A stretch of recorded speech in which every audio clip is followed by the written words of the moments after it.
gang, what is going on? Oh, I'm so. I honestly, I'm not even screwing with you guys right now. I love Tuesdays. I love Tuesday evenings so much.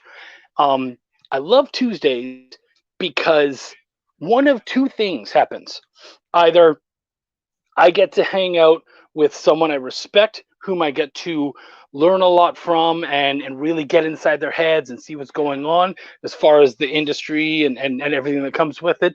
Or I get to sit down with a good friend who is also learned, but we really get to just like have a good time and have some fun.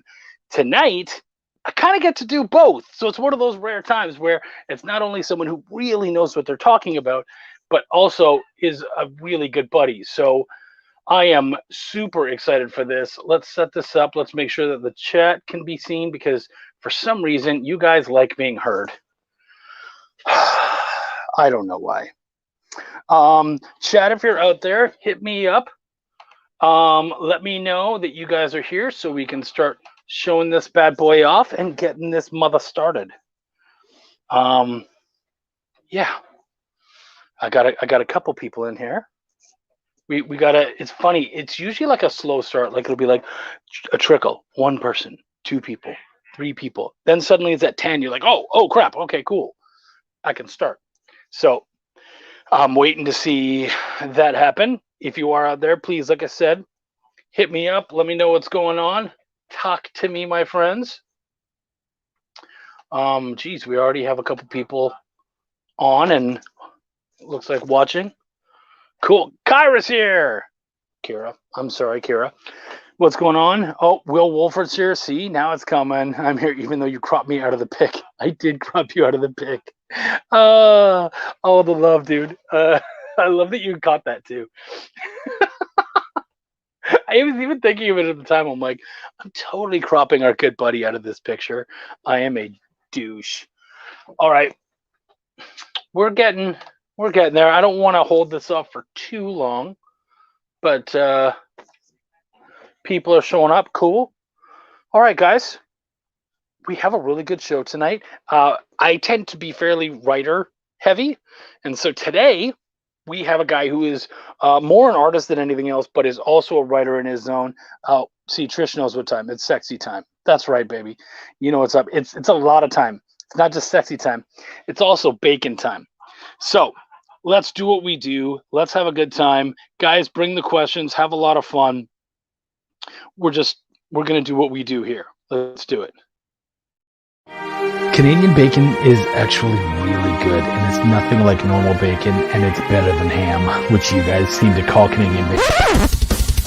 I'm very good at writing. I write very well. Yeah, it's Shop Talk. Do some of your audience members like the word fuck? Cool. Then I'm going to keep saying fuck. Because I care. What is going on? How do you like that, buddy? How's it going, man? Guys, this is my dude, Douglas Brown. He is an amazing, amazing artist. Seriously, it pisses me off how fucking slept on this guy is. And you're gonna see his work tonight, and you're gonna realize how ridiculous you people are for not knowing him better. And in fact, move your head aside. Let's just look at that. Look at that banner. That's his work, all of it. You even colored that, right, dude? What? You even colored that, right? Inking, lettering, pretty much. check out those gams. Yep. There you go. That's my girl. Yes. That's awesome. So yeah, what I love about, see, Mike James is in the house. He says, Stormy! I am Stammis here. That's wicked. We have so many awesome people here right now. Trish, so happy to be here. Thank you for what you did for me. Trish wants to give you some love, which hey, Trish. We're going to talk more about this, what she's hinting to later, because I do love that you do this. But before we get to that, this is kind of my intro for Doug Brown. And that is, what is really cool about our world today is that two guys, literally from polar opposite ends of the continent, me way up in the north, him way down in the south, can randomly end up in a city in the middle, become good friends, hang out behind the table, and just bond and have a really good fucking time. And every time we get together, it is a good time. We also learn from each other. We work really well together. I love this motherfucker so much. So guys, of Stormy fame, here's my dude, Douglas Brown. Doug, say hi to everybody and tell them a little bit about yourself. What's going on? My name is Doug Brown. I'm the writer, illustrator, creator of Stormy. I'm also a storyboard artist. I do like a little bit of film and TV work. And I've also done album covers, book covers, pretty much anything I can get my little hands on. You know. Yeah. Now, Doug and I actually, we met on a different project that never came out. And he and I just ended up enjoying each other's company so much that in 2018, my book, Welcome to the Void, came out. And he was like, hey, man, I'm doing a show I'm doing Alamo City Comic Con. Yeah. Mm-hmm. Do you want to share a table together? And I was like, whoa, like for us, that's the big show. So I was going from, I've never done a convention before, to jumping right in the deep end. And I was like, yeah, okay, let's do this. So we have, I would say more than half, definitely more than half the tables that I've done, it's been with this dude right here. Mm-hmm. And we have so much fun together. Now, where are you from originally, Doug? Originally, I was born in Panama City, Panama, in the Canal Zone, Howard Air Force Base. And then my dad transferred up to Bergstrom in Austin when I was about 6 months old, and I've been here pretty much ever since. Now, one of the things that we always like to do, it's funny, Doug and I both love the drink. We love alcohol. But what's funny is that I don't think we've ever been drunk together. Like we have this little ritual where usually the first night of a convention we'll go and we'll have like literally probably 1 or 2 drinks. Yeah. And then usually it's a 3-day con. So Friday night we'll go out, we'll have a couple drinks. Saturday night we'll both decide I am way too fucking exhausted, so I'm just gonna go home and get some work done. And then Sunday we'll be like, yeah, okay, we need to cool down after all this. Let's go and have a couple more drinks. So we both made sure that we had drinks for tonight. Yep. Let me. Yeah, I know, right? I've drank at probably every single one of these interviews. All right. Oh, what do you got there? I just picked this up. Texas beer company, Amber. Not bad. Yeah. I just went to my go-to, whiskey and Coke. Yeah. Brian Manilla's here. Nice to see you, buddy. So far, so good, man. We'll see if anyone's gonna fuck this up. It'll probably be me. But either way, I think we'll still have fun. What happened here? We had Trish came on. She said, "We love you so much. We gave you for Christmas to our friends that usually they all have good comics, but they didn't have you, and they enjoyed Stormy." So thank you. Thank you very much. They shared some of them. And the funny thing was that they inadvertently met you through me, but I didn't connect you to them. They just happened to see you as something I showed off, and they were like, holy shit, I love this. And they've been with you ever since. Yes. That's so really true. You guys, thank you for supporting me. So we're almost 10 minutes in. We've already been having some fun and kind of fucking around. Let's get to it. Let's do the 2 things. First off, I do this every time. What is your origin as a comic fan? And then what is your origin as a comic creator? Okay. Well, let's see. Hey, Zach. This dude right here. Yeah. We have stories about this guy that will probably get told tonight. I'm just saying. Well, my origin as a comic reader probably has to go with 7-Eleven. You know, right there at the corner store. You know, they had the little spinning rack. You know, that's pretty much where I got my first taste of comics. And then from there, I don't know. I stayed with comics up until I think high school or no, I guess like to end of high school, beginning of college, then things just kind of dropped off. But then, of course, every once in a while I'd just pop in, just see what's going on art-wise. And then right around, I don't know, I guess right around The Walking Dead, when that started taking off on TV, then I decided to go back into the shop and pick up the actual books and check them out. And that's what kind of brought me back into comics. As far as drawing them, that's a little bit longer a story. It was kind of in a loop. Like I started in, I think college, I started this idea of wanting to get into like the school paper, do comic strip or something like that. Never really took off because I was always too busy with school. Then from there, I got out of school, went into basically just painting, doing murals. Like I literally put together a portfolio of paintings and went door to door down 6th Street, which is the entertainment district, and started hitting bar owners up for work. Basically just, hey, can I design a flyer for you or a mural or whatever? And I started doing that. And then from there, while I was painting, musicians would come in, bands would see me and say, hey man, that was pretty cool. You do t-shirts, do you do a tattoo or something like that? It's like, hell yeah. I started this idea of, okay, well, I want to work with musicians. So I literally formed a company called Album Artist. And that was my goal, work with musicians to do album art. Well, I only got a few covers done. And then I came to the realization that no matter how low I price myself, there's always a fan out there willing to do it for free, for getting hooked up later or whatever, Yeah. So, it was tough, but it taught me how to work with businesses and things like that. So I started going after just companies in general and going into graphic design type stuff.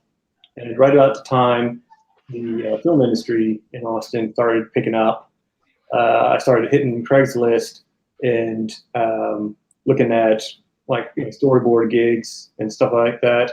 And that's where I started branching into storyboards. And eventually comic book movies started coming and getting big, and people would ask me, hey, I have this idea for a movie. Can you turn it into a comic book? Have you ever done that? It's like, okay, I'm not going to turn down money. I'm not going to turn down work. I'm an artist. So, of course, that's how I started taking their scripts, turning them into graphic novels.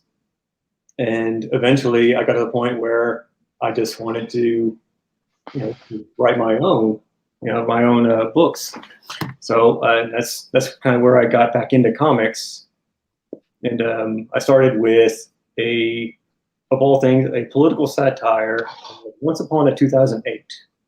It was based on the 2008 national campaign, but set in this weird kind of alternate universe where it's in present day, yet the politicians and people were still dressing in medieval type stuff and Elizabethan prose and very, very out of step, out of touch in their world. That was a lot of fun. And politicians out of touch? No way. Right. And actually, this funniest little side note, I took that book and I ended up sending it out to all the candidates that were in that campaign. I got a letter back from Joe Biden. It was just like it was like very, very formed letter, and like, oh, thank you for your response and blah blah blah. That was kind of cool. And Sarah Palin, she wrote in and thanked me for the work and said it looked really good. Didn't get anything directly from Hillary Clinton. Got it from Huma Abedin, her personal assistant, who saw the book and enjoyed it and all the work that I put into it. Yeah. And then do you still have Biden's letter? Yes. Oh yeah, I got him framed. Got him. Dude. Mm-hmm. That's pretty great. Now you can be like, hey, thank you for becoming a president. You finally made this piece of paper worth something.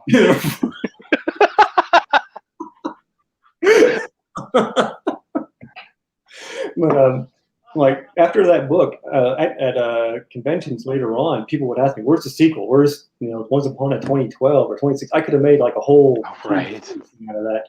But right about the time, I was involved in other projects. Like there's one called After Twilight that was it was by Gary Watson. He was a Houston film director, and I was in the middle of doing that one. And then from there, I picked up, the project you were talking about, and eventually started branching into my own, which is Stormy. Yep. Now, so we do have a couple questions. I'm going to throw these ones at you. Trish Bankson says, "Are you going to any cons this year in Texas? Would love to meet you in person and cry from excitement." Yes. As long as they come out, yeah. I was hoping we could have a segue into it, but dun, dun, dun, now we have one. You will see not only me, but Mr. Chuck over here. Oh, yeah. He's going to be at Dallas Fan Expo in September. Yeah. And I submitted the application for Comicpalooza. They accepted it, but haven't officially sent me a link to pay for it. So I don't know. That one is still up in the air. I think they're still kind of worried about COVID and what's going on. So they're just playing a waiting game, which is kind of freaky because it's in May. Yeah. That's real short, turnaround. Yeah. So it's funny because I feel like what they're literally waiting for is tomorrow. And that is tomorrow is when the mask mandate goes through, when we lose masks. And I think they want to give it some time and see how does that affect things, So I would bet you hear something probably closer towards the end of this month, because by that point you're going to kind of see how it's affecting things, how things are happening, all that kind of stuff. I think they're really just kind of sitting there going, please, we hope that all this works out. We hope everyone's smart. So yeah, that's my theory, but it's literally just a theory, guys. Zach Gray said, I don't quite know what this is, but he said, hold up, you mean to tell me I actually know someone who followed the steps inadvertently of the legendary Drew?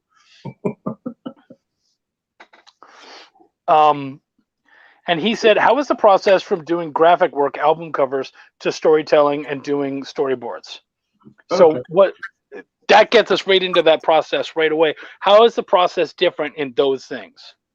Well, like with an album cover, you sit down with the musician or basically whoever they send to you, and you ask, you just basically interview them and ask them, okay, well, first off, can I hear it so I can draw some sort of inspiration from it, or is there a particular image that comes to mind when you were thinking of this album or this particular song or something like that?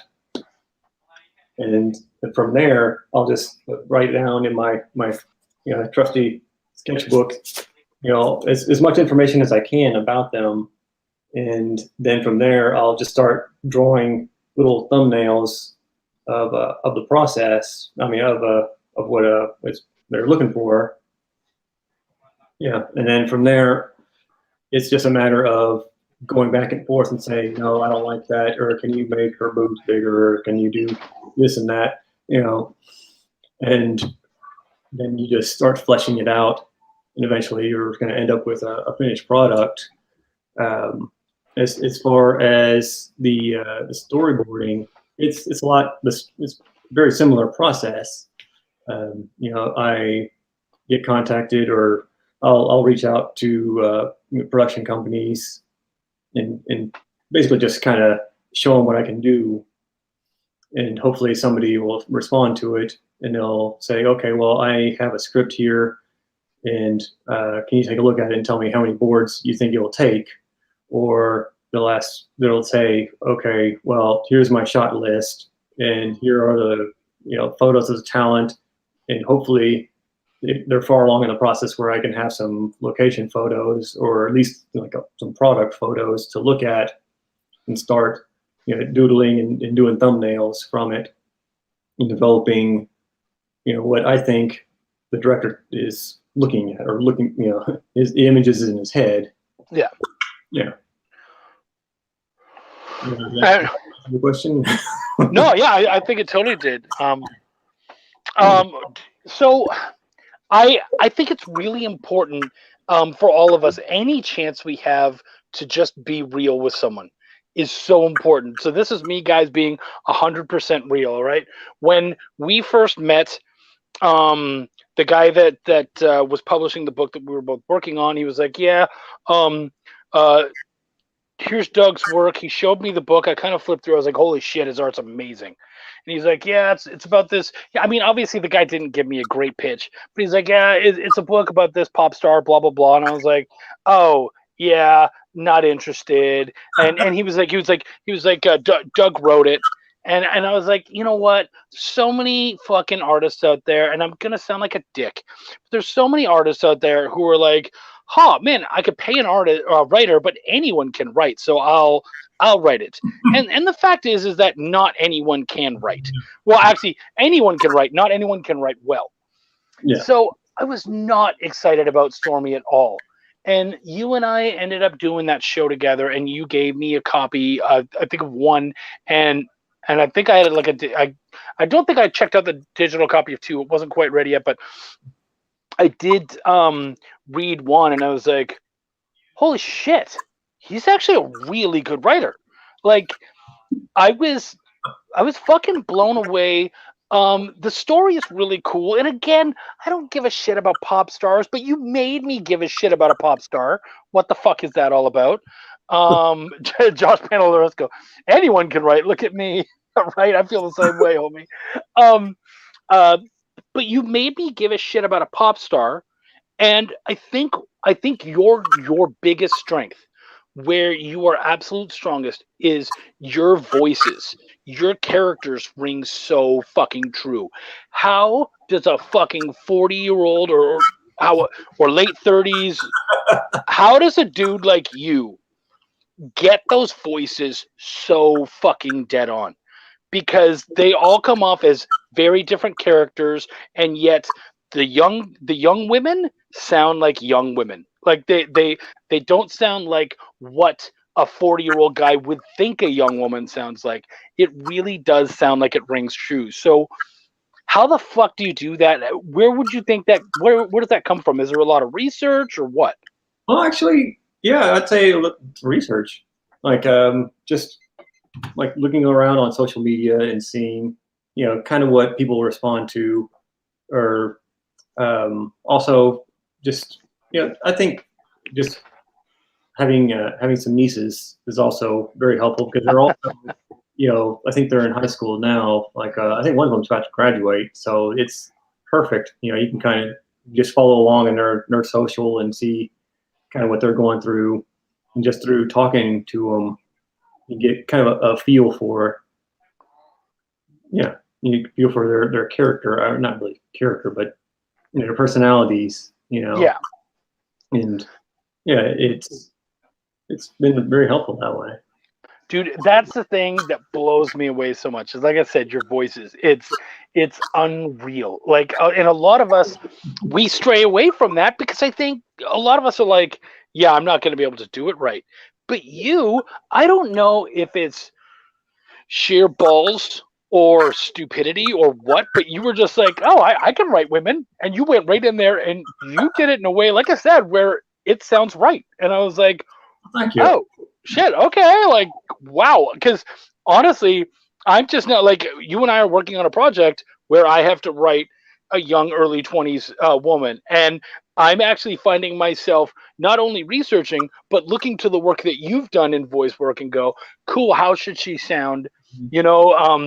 How should I be? And so I just wanted you to know you have already inspired me to try to take that really seriously and to try to make that leap and go, okay, cool, let's make some really cool, strong female characters that feel like really cool, strong female characters. I've always enjoyed having real strong female characters. I mean, just because in my life, my mom, she's just been this absolutely amazing force. Like my dad, he took off early, I think when I was 7 or 8, and left her basically high and dry. She had to just hustle like a mad woman to keep the house together. I think at one point we were running a makeshift daycare out of the backyard because we were across the street from the elementary school.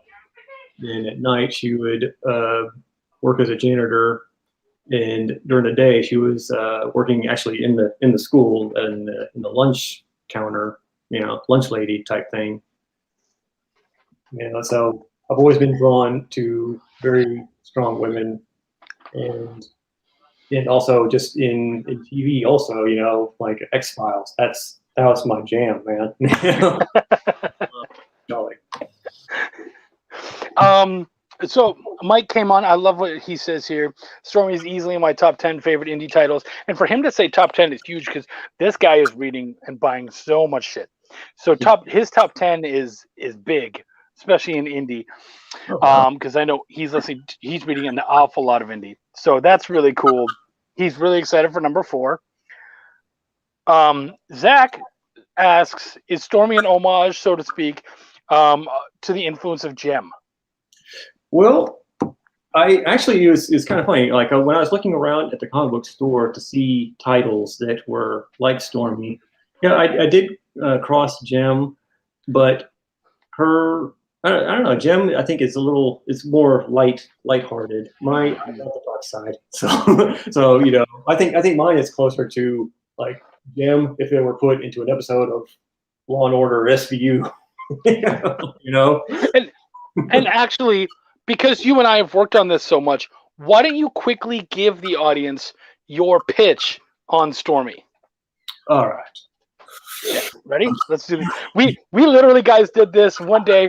It was lunchtime, I think on Saturday at Alamo, and he's like, "Hey man, could you record me and so I could get my pitch right?" And I sat there, and people are just slowly walking by, and he's giving the pitch to my camera or to his camera. So go ahead, pitch us. Okay. Well, this right here, this is my girl Stormy Strong. Now, this book chronicles the adventure of a pop star who must fight for her soul insanity against the forces of darkness when she is a target of a voodoo queen's wrath. Huh? Now, dude, that's really good. You actually built on that. That's really good. I've been working on it a little bit. Yeah, see, I mean, she has it all. She has the looks, the hooks, hot album, hot tour, everything's going for her. Just this really charmed life, and it all comes crashing down at a bus stop. Not just your average, like grocery store bus stop. This one's more of the roadside checkpoint variety. And at that checkpoint, it turns out some of her fan mail is tainted. So they decide to, take her in, and while in lockup, let's just say things go from bad to worse. Okay, she exchanges some hot words with an inmate, and hot words turn to fists. And my girl, she can do plenty of things, but she cannot fight. She gets her ass beat. And what results is this scar that, you can't see it in the poster here, but let's see if we can't get you in there a little bit. Yeah. No. Up near the lip. But yeah, that's not the end of the story. Actually, it's a beginning of sorts, because eventually she does get out. And now she has to deal with the consequences of what happens when America's sweetheart gets, into trouble. Her, obviously, fans are going to start to turn. The little endorsement deals, so they're going to cut and run. And, all the predators and little nasty things that go with being famous start to come out of the woodwork and attack her. And in the span of one day, she loses so much stuff, and it can't be coincidence, and actually it isn't. Turns out there is someone behind the scenes pulling the strings and turning Stormy's life into hell. And now she needs to figure out who and why and how she can overcome it. And that's where the rest of the series is going to go. Now, guys, you got to understand what was great about what is always great about sitting down with Doug at a table is he has this huge fucking folder with all of his pictures blown up, Yeah. and he has this. Now he's changed it because obviously there's more to the story. At the time, he only had stuff from issue 1, but he would flip and he would show you in big blown up versions of the interiors. And I could go word for word. In fact, he left the table a couple times and I started doing his spiel because I'd heard it so many times. And when he said from bad to worse, it was because every time he did that, he would turn the page over and you would see the picture of Stormy just getting her ass beat. And I loved that part because he perfect dramatic flair from bad to worse. And everyone's reaction always was like, oh shit, because she gets her ass beat. And so it was just, I always loved that part. I knew it was coming up when he was saying it, and I was just waiting for the flip. Mhm. So, is there a way to share the screen? I can show you. Yeah, let's do that right now. Let's get that in here. Add stream bit. All right. Well, let me bring it over here. This is kind of like a pre-show ritual that she does. And here, she gets off the bus. Has a little meet and greets behind the stage. This is her pre-show ritual where she's talking to her mom. She recently lost her mom. It's been a real big blow to her. Basically, she was the anchor of the family, and now everyone's kind of adrift. And of course, the show itself works great. And it's kind of funny if you have a chance to read these lyrics. They're just absolutely asinine. And many things, but not a songwriter. It's created an advertisement asking people if you're a songwriter to submit some stuff to me. I can't really pay very much. I can barely keep the lights on. All that I need are a few stanzas. Can someone help me? So anyway, she's pulled over, and her life changes forever with 3 little letters. And here's where things, while in lockup, yeah, things go from bad to worse. Yeah, but it isn't the end, like I said. So now she has to deal with the aftermath, and her career is basically in free fall. That's what the issue 2 is titled. Mm-hmm. Well, here's the little teaser of, yes, there is someone behind the scenes. It's right there. Like, I had someone ask me, we made a comment. It's like, well, why didn't you tease this earlier in the books? It's like, well, I wanted it to be more focused just on her and her world, basically just kind of world building, and then we'll throw that little, the gotcha thing at the end. Yeah, and you already felt like something was going on anyways, because it felt like a plant. So we knew that you were going to get to that. Brian Manell says, not just voice, I imagine, but her place and mindset within the culture of her time, which tends to fluctuate by the decade. And yeah, he really does get that.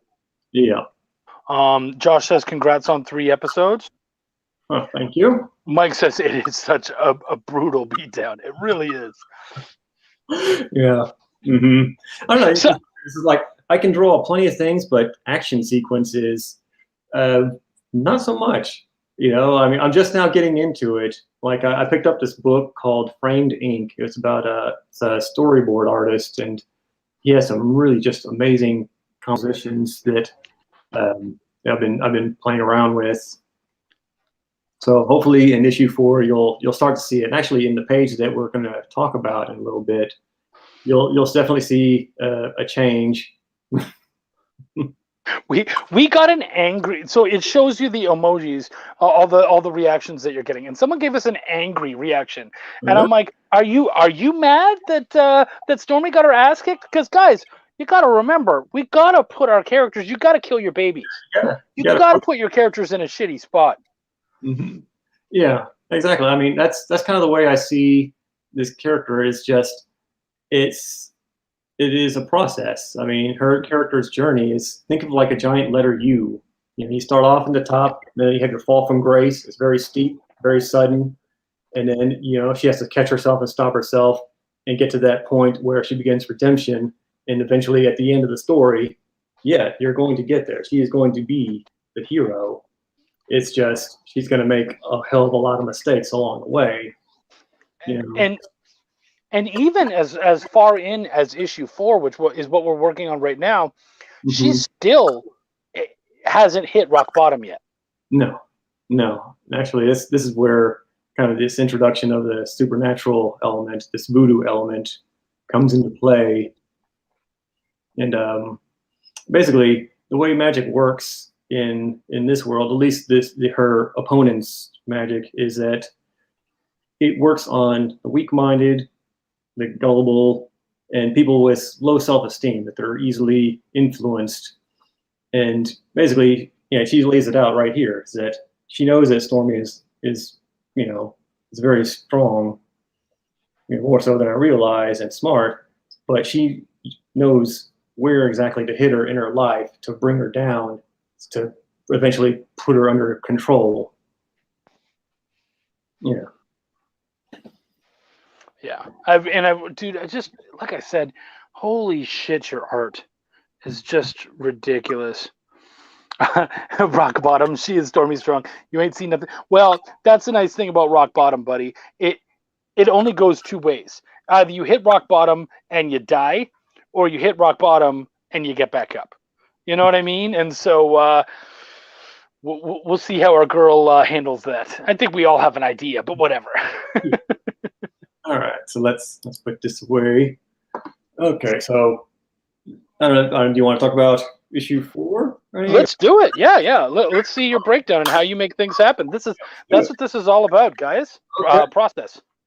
Yes. Well, this is a page out of issue number 4. Everything in my book starts off in my sketchbook. It's like a little 5.5 by 8.5 notebook. And actually, this one, I started using the back of my script. Like, I don't know. Let me see if I can zoom in here. Hold on. Where's my zoom? And like, if you can see over here, you can see like some of the type bleeding through. So I'm literally drawing like on the page of the script. So that way I have my references and everything right there next to me.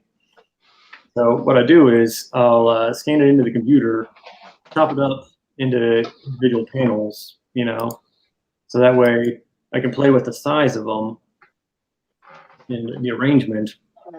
Because I've, in visual storytelling, depending on the size of the action, you can also create and control the pacing of the action by the size of it. And like when I first made this, everything was fairly evenly sized, but I knew that I wanted the action to be big, and so I had to kind of crunch things up and push them up. Like this panel right here, this is actually this is going to be from the point of view of a character named James. He is essentially a deranged fan, and he's also a rather clever deranged fan because he has, those little ring doorbell things, but he put them all around his house. So he's expanded his wall of protection, basically. This is actually in front of the neighbor's house. Stormy's bodyguard is there to basically kind of look in on him and sniff them out and see what's what. And, anyway, this is the old panel. Let me see if I can get the neighborhood. This is what it actually turns into, like when I ink it, So once I get it kind of roughed in my thumbnails, create a new layer, a new folder, and start fleshing it in with my my inks. Since I'm drawing on a tablet, I consider it my ink stage. Let's see. The second panel, of course, it's his reaction to seeing this seeing this camera and that his game is up basically. But James, he's essentially taunting Aaron. Aaron is the bodyguard. So they start to have like a little conversation. Let me see if I can turn that off. You know, it starts off as in this panel, this third one over here. I wanted it to be almost like a fisheye, because I noticed that on certain doorbell cameras, the image distorts a little bit. You know, so like things that are really close are really kind of big. So when I drew it, I went ahead and started kind of, you can see it in the arm, you know, I started to kind of exaggerate that. And I might need to run this through like maybe a fisheye blur or something like that, just to really warp it. So I'm not done playing with this one yet. So from an editorial standpoint, the only thing I would say to something like that is when you do something like that, make sure that the audience knows that that's why that distortion is there, or else all they're left with is, oh, this guy's a shitty artist. You know what I mean? Like, you really fucked that panel. Yeah. So that from an editorial standpoint, I would just say, hey, just make sure that we understand that it's the image from inside the doorbell, so to speak. Yeah. Okay. Well, one trick I was thinking about doing, I did this before with After Twilight, where they had like images on TV screens and things, and they, like, you can see sort of the lines of resolution of the screen. You know, I don't know. I guess it's kind of hard to describe. No, I know exactly what you're talking about. What else you can do is you can also have some of the words up front, like camera 4, blah blah blah, you know, and then a timestamp and all that kind of stuff, and then that tells us, oh, okay, cool, we're in a remote camera. I see. Yeah. Yeah. That's good. See, editor doing his job. That's right. That's right. That's a good editor. Yes. All right. So it cuts off to this other scene. It's taking place in Central Park, where Stormy is out jogging, and we have James, who's tailing Stormy. I don't know if you can see my mouse moving around. Can you see that? No. Okay. Yeah. Yeah. Okay. Yeah. So it's those two up here in the background. So I don't know. I wasn't too crazy about this composition, so I ended up kind of altering it just a little to make it a little more extreme, just to push them further apart, you know. And also, it helped me because now I have this little screen right here where I can have Aaron talking. So, you know, we basically added him into the conversation, and I can put his little bubble, you know, over here. And then in the final panel, where is it? Where is it? Park. Yeah, this is what it ended up turning into. You know, and it was kind of funny because right about this time, that's when the snowstorm hit in Texas. You know, so I had plenty of inspiration to draw from on how slush looks on a trail and on the road. You know. Yeah, but while we're going over this real quick, Zach did have a cool question. He said, "How many issues did you plan for Stormy, and what are your plans for the future of your creation?" Well, originally I planned Stormy to be a 12-issue miniseries, or I guess it would be a maxi series if it's 12 issues. But if this page, I mean, if the series takes off, I would love to expand it and turn it into something ongoing, or at least do like a series of short stories, you know, arcs. Yeah, that way I can still jump off like after a 3 or 4 issue arc or something like that, you know. But yeah, that's pretty much what I have planned as far as the future of it. Now, Trish loves this page, but you're gonna show us pretty soon why she's so fucking biased, right? Yes. Okay. So let's see. So they're having a little conversation. You know, people are running along, and Stormy is pretty recognizable. I mean, she has very, very red hair, and she ends up, well, where's my stuff? Okay, I've met this panel. So, yes. Okay, so, she's running along, catches the eye of this guy over here, and she actually says something. I haven't put it in what exactly it is, but I just wanted to show you the change in the composition, like, because I had this bit of text over here. Originally, it was going to go up on this tree, but the text from the previous panel above it was right over the steering wheel, which made it look like they were running together. So I had to kind of separate these two somehow.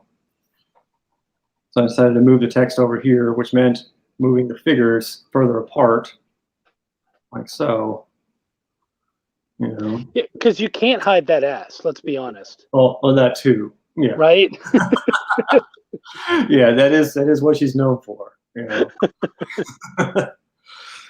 So, in the end, let's see if we have hello, and there it is. We have. What I do is I put out casting calls. If you decide to follow me on Instagram or Facebook, I will put out a casting call asking for people's faces, because I'm always looking for stuff or people to put into backgrounds or cafes. And in this case, this running trail right here, I had some great responses. This is, I think this is Ben, Chris, and Trish Bengston right there. Chris was one of our guests a couple weeks back, right? Chris Cordell. I think so. Yes, he is stunts. I believe. Yep. Yes. Yeah, he's a good-looking guy. Yeah. Yeah, and it turned out really well. And this is actually a Stormy shirt. Actually, that's what she says over here. She says, "Nice shirt," and that catches him off guard, and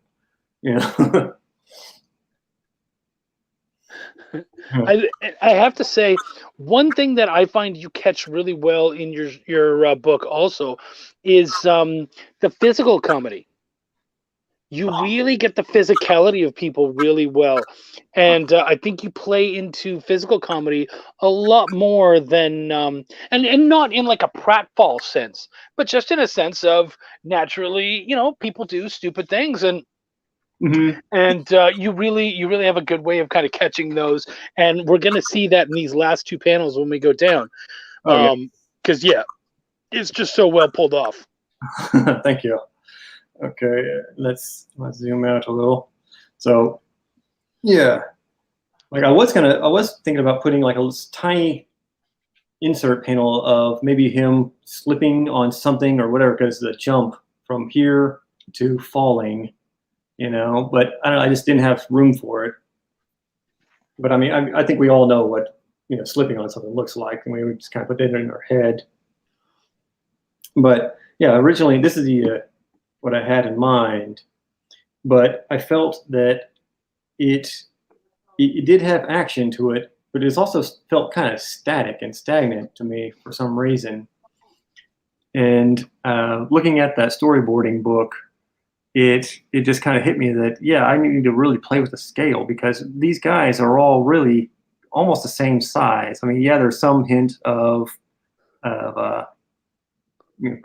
perspective and depths, but I mean, I really want to make something big, So I reworked the composition a little bit. I just kind of tweaked it, the camera angle, and this is like whenever I draw, what I'll do is I'll turn the opacity down so that way I can see my inks on top of it, and you'll see that. I'll redraw the figure a little more, so everything is much bigger. You have a much more kind of epic, composition, and then. When you put it all together, there's my panel. Boom. That's great. That's what you end up with. And this is when Trish came in. She said, "Doug, you nailed my look to the T so much. I know you don't know, but I lost 46 pounds and haven't taken any new pics. But that's what I look like, and it's true. You have a way because you're nice. Like when you put me in issue 3, Yeah. and we all know I'm not a small dude, but you made it so that Chuck is still heavy, but he's not as heavy." And I looked at that, and I think someone else was looking at it and like, "Oh, that's you." And I'm like, "Yeah, it's me, just a little bit thinner. Like, chill the fuck out." Right. He did me a solid, all right. But yeah, I think you pulled that off really nicely, man. Can we focus on that? Because I would really love to see Let me. Trish's face, especially. Oh gosh, yes. Let me see if I can bring her in. There she There is. you go. And that reaction too. I've seen Trish and I are on. We talk a lot, especially. Not only are we friends, but I'm also working with her and her husband on a book, and so that is very much a Trish look. That's just a Trish face, absolutely. Oh, nice. Zach says those layouts are sick. Hey, Zach, we had something else that we wanted to show off. Can we have your permission, buddy, to possibly show off what we wanted to show off? We wanted it to be something special, and I forgot to ask you. So if you're cool with it, Zach, we would love to show it off here. Let me know. But yeah, dude, yeah, I mean, look at the close-up on these faces. Even like Stormy over there. Dude, it's so good. Just that the physicality of all of that is just amazing. 50, I make that look all the time. Yeah, you do. Oh yeah. That's great, dude. It just yeah, it's I love, honestly, I just love your work. I really do. Yeah, I mean, I've noticed it's been improving quite a bit. You know, like since I've been doing the more storyboard stuff on a constant basis. It's just a matter of muscle memory and practice. You know. Yeah. Okay. Are we good with that for now? Do we still need that up? No, we can switch over to. I don't. Did we ever get? Okay, Zach. Yeah. All right. Let's do it. This is. He says, "Sure. Wait. It's not my headshot from the pornos I did in my youth. It's definitely not a headshot, buddy." Yeah. So, are you setting that up right now? Yeah. It's good. Okay. I mean, so let me do. I'm gonna do the setup for this. Zach, this guy right here, Zachary Gray, absolutely amazing dude. Love him so much. At that same show, where it was my first show, and it was the first time that these two guys tabled together. We also met one William Wolford, who was a good buddy of ours. Phrasing, yeah, right. We met our good buddy Will Wolford, who is an amazing inker, and he did the inks for issue 3, the cover of issue 3, right? Sorry, I need to show that, but yeah. So absolutely, just beautiful work. And he did that. We got to meet him, but then we also got to meet Zach Gray. And what's amazing about Zach is Zach, I like to call him the ultimate talent scout. Mm-hmm. And he's great because I had never done a show before. He hears my pitch for Welcome to the Void, fucking basically grabs me by the shoulder, and he's like, "Look, you got to come with me," and marches me right up to fucking Antarctic Press. And then I got a pitch right to their faces. I was like, nervous as fuck, but he was so great. And he really got me out of my shell. Not that my shell was that thick anyways, but he got me out of my shell and really just kind of said, no, you got to network and you got to get out there. And ever since, he's been absolutely amazing. So he has this project that he really wants to do. And he got me in on, he said, "I'd love it if you wrote it." And I was like, baffled, but yes, I would love to write it. And so we're doing this really cool horror piece. And he wanted to bring the whole gang in. That's another thing I love about him is he found this group of people who we all get along, we're all buddies, and he was like, hey, we need to do a comic together. And this felt like doing a comic with your high school buddies. Like we have a fucking chat together. You wearing your shell backwards. Yeah, okay, Mike. It's coming. But he got all of us together. We've been having a blast. And so while he's working away on the interiors, he had asked you, Doug, to come on and do us a cover. So I'm going to bring this back out. Okay, hold on. Oh. Wait. Do you want me to stop showing it? No, we're good. Okay, I'll bring it back in. Oh, there it is. So that's it. So that is what we've got, and I will full screen this. And I love, by the way, that you threw Stormy on the bus. That's absolutely awesome. Got to. But this is it's Zombie Fairy Tales. It's his series, and so he brought the whole band in. And you just came out with this amazing piece. I remember you talking to me and you going, I got to do more research. I need pictures from under a bus. I need to know what under a bus looks like.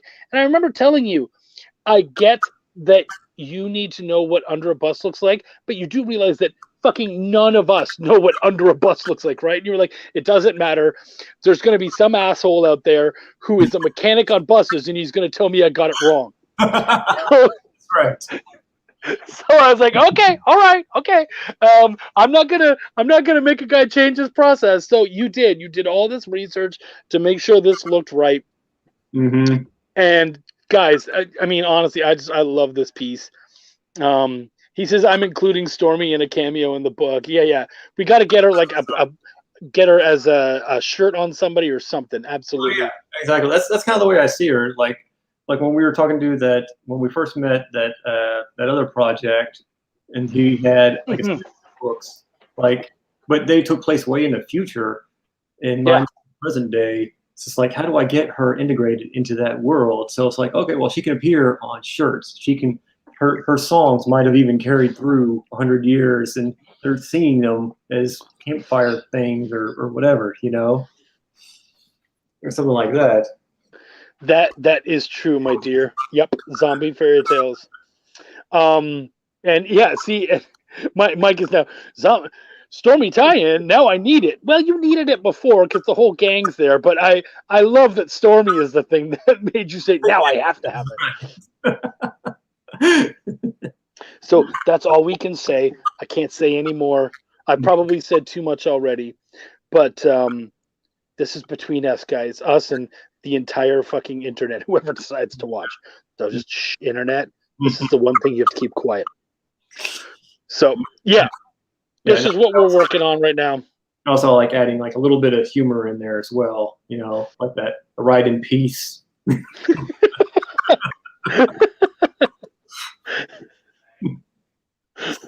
That is actually I didn't see that one before. That was great. Inside Stormy, there's a lot of things like that.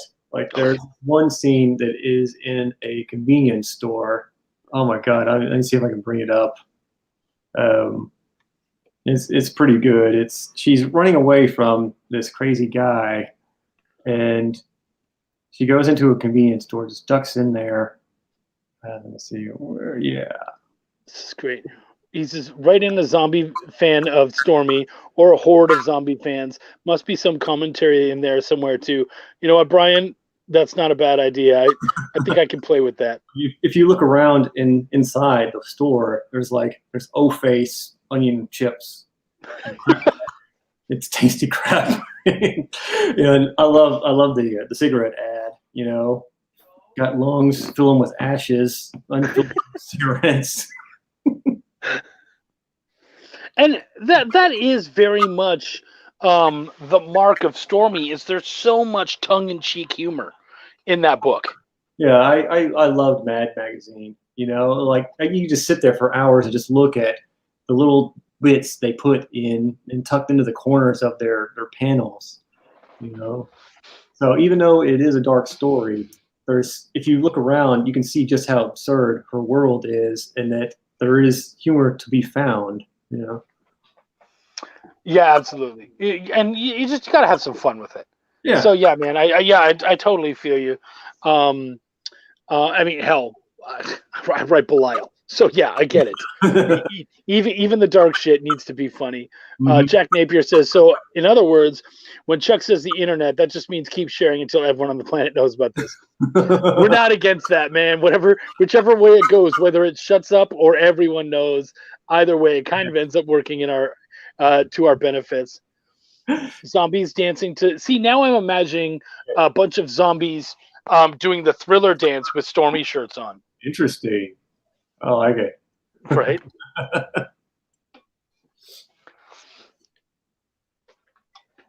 Oh, sorry. I'm drinking away, so let's exit full screen. All right. We'll get that out of here. Get that out of here. Oh. All right. How's your beer doing? Good. Still cold. And we need cheers, man.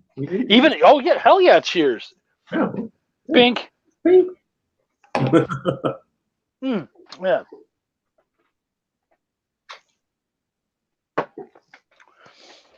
You know, I always remember normally when I actually cheer someone to dink the table. But because I wasn't actually clicking anything, I just went straight for the alcohol. And I'm like, oh, yeah, that's right. I know what's supposed to happen. Why am I not doing that? But yeah, I remember. I don't quite remember what show it was, but I think it was day 2. You and I were exhausted, and Will's dad took us all out to the spaghetti factory. Yes, Spaghetti Warehouse. The spaghetti warehouse. Yeah. And we went, and you and I did what we always do. We have to have a beer.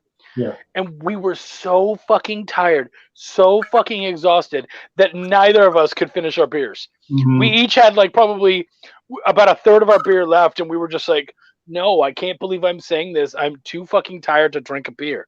The next night, we probably had 2 or 3. I think we ended up having like a bunch of like dollar margaritas at Applebee's. That's right. Applebee's. That's right. We end up hitting an Applebee's usually. And they always have like these $1 drinks, and we're like, yeah, let's do a bunch of those and a beer.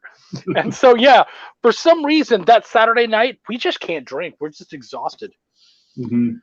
And I think it's because you and I, we tend to like, especially you're so funny. You'll do the whole show. And then I'm like, hey, do you want to do anything? And they're like, honestly, I have to go home. I have to do, of course you have a young child and a beautiful, amazing wife. So you got to take care of them. But also you're usually like, I got to print this out and do that and that and that, and just get everything ready for that final day. And I'm like, okay, I'm going to try to sleep, but I probably won't be able to.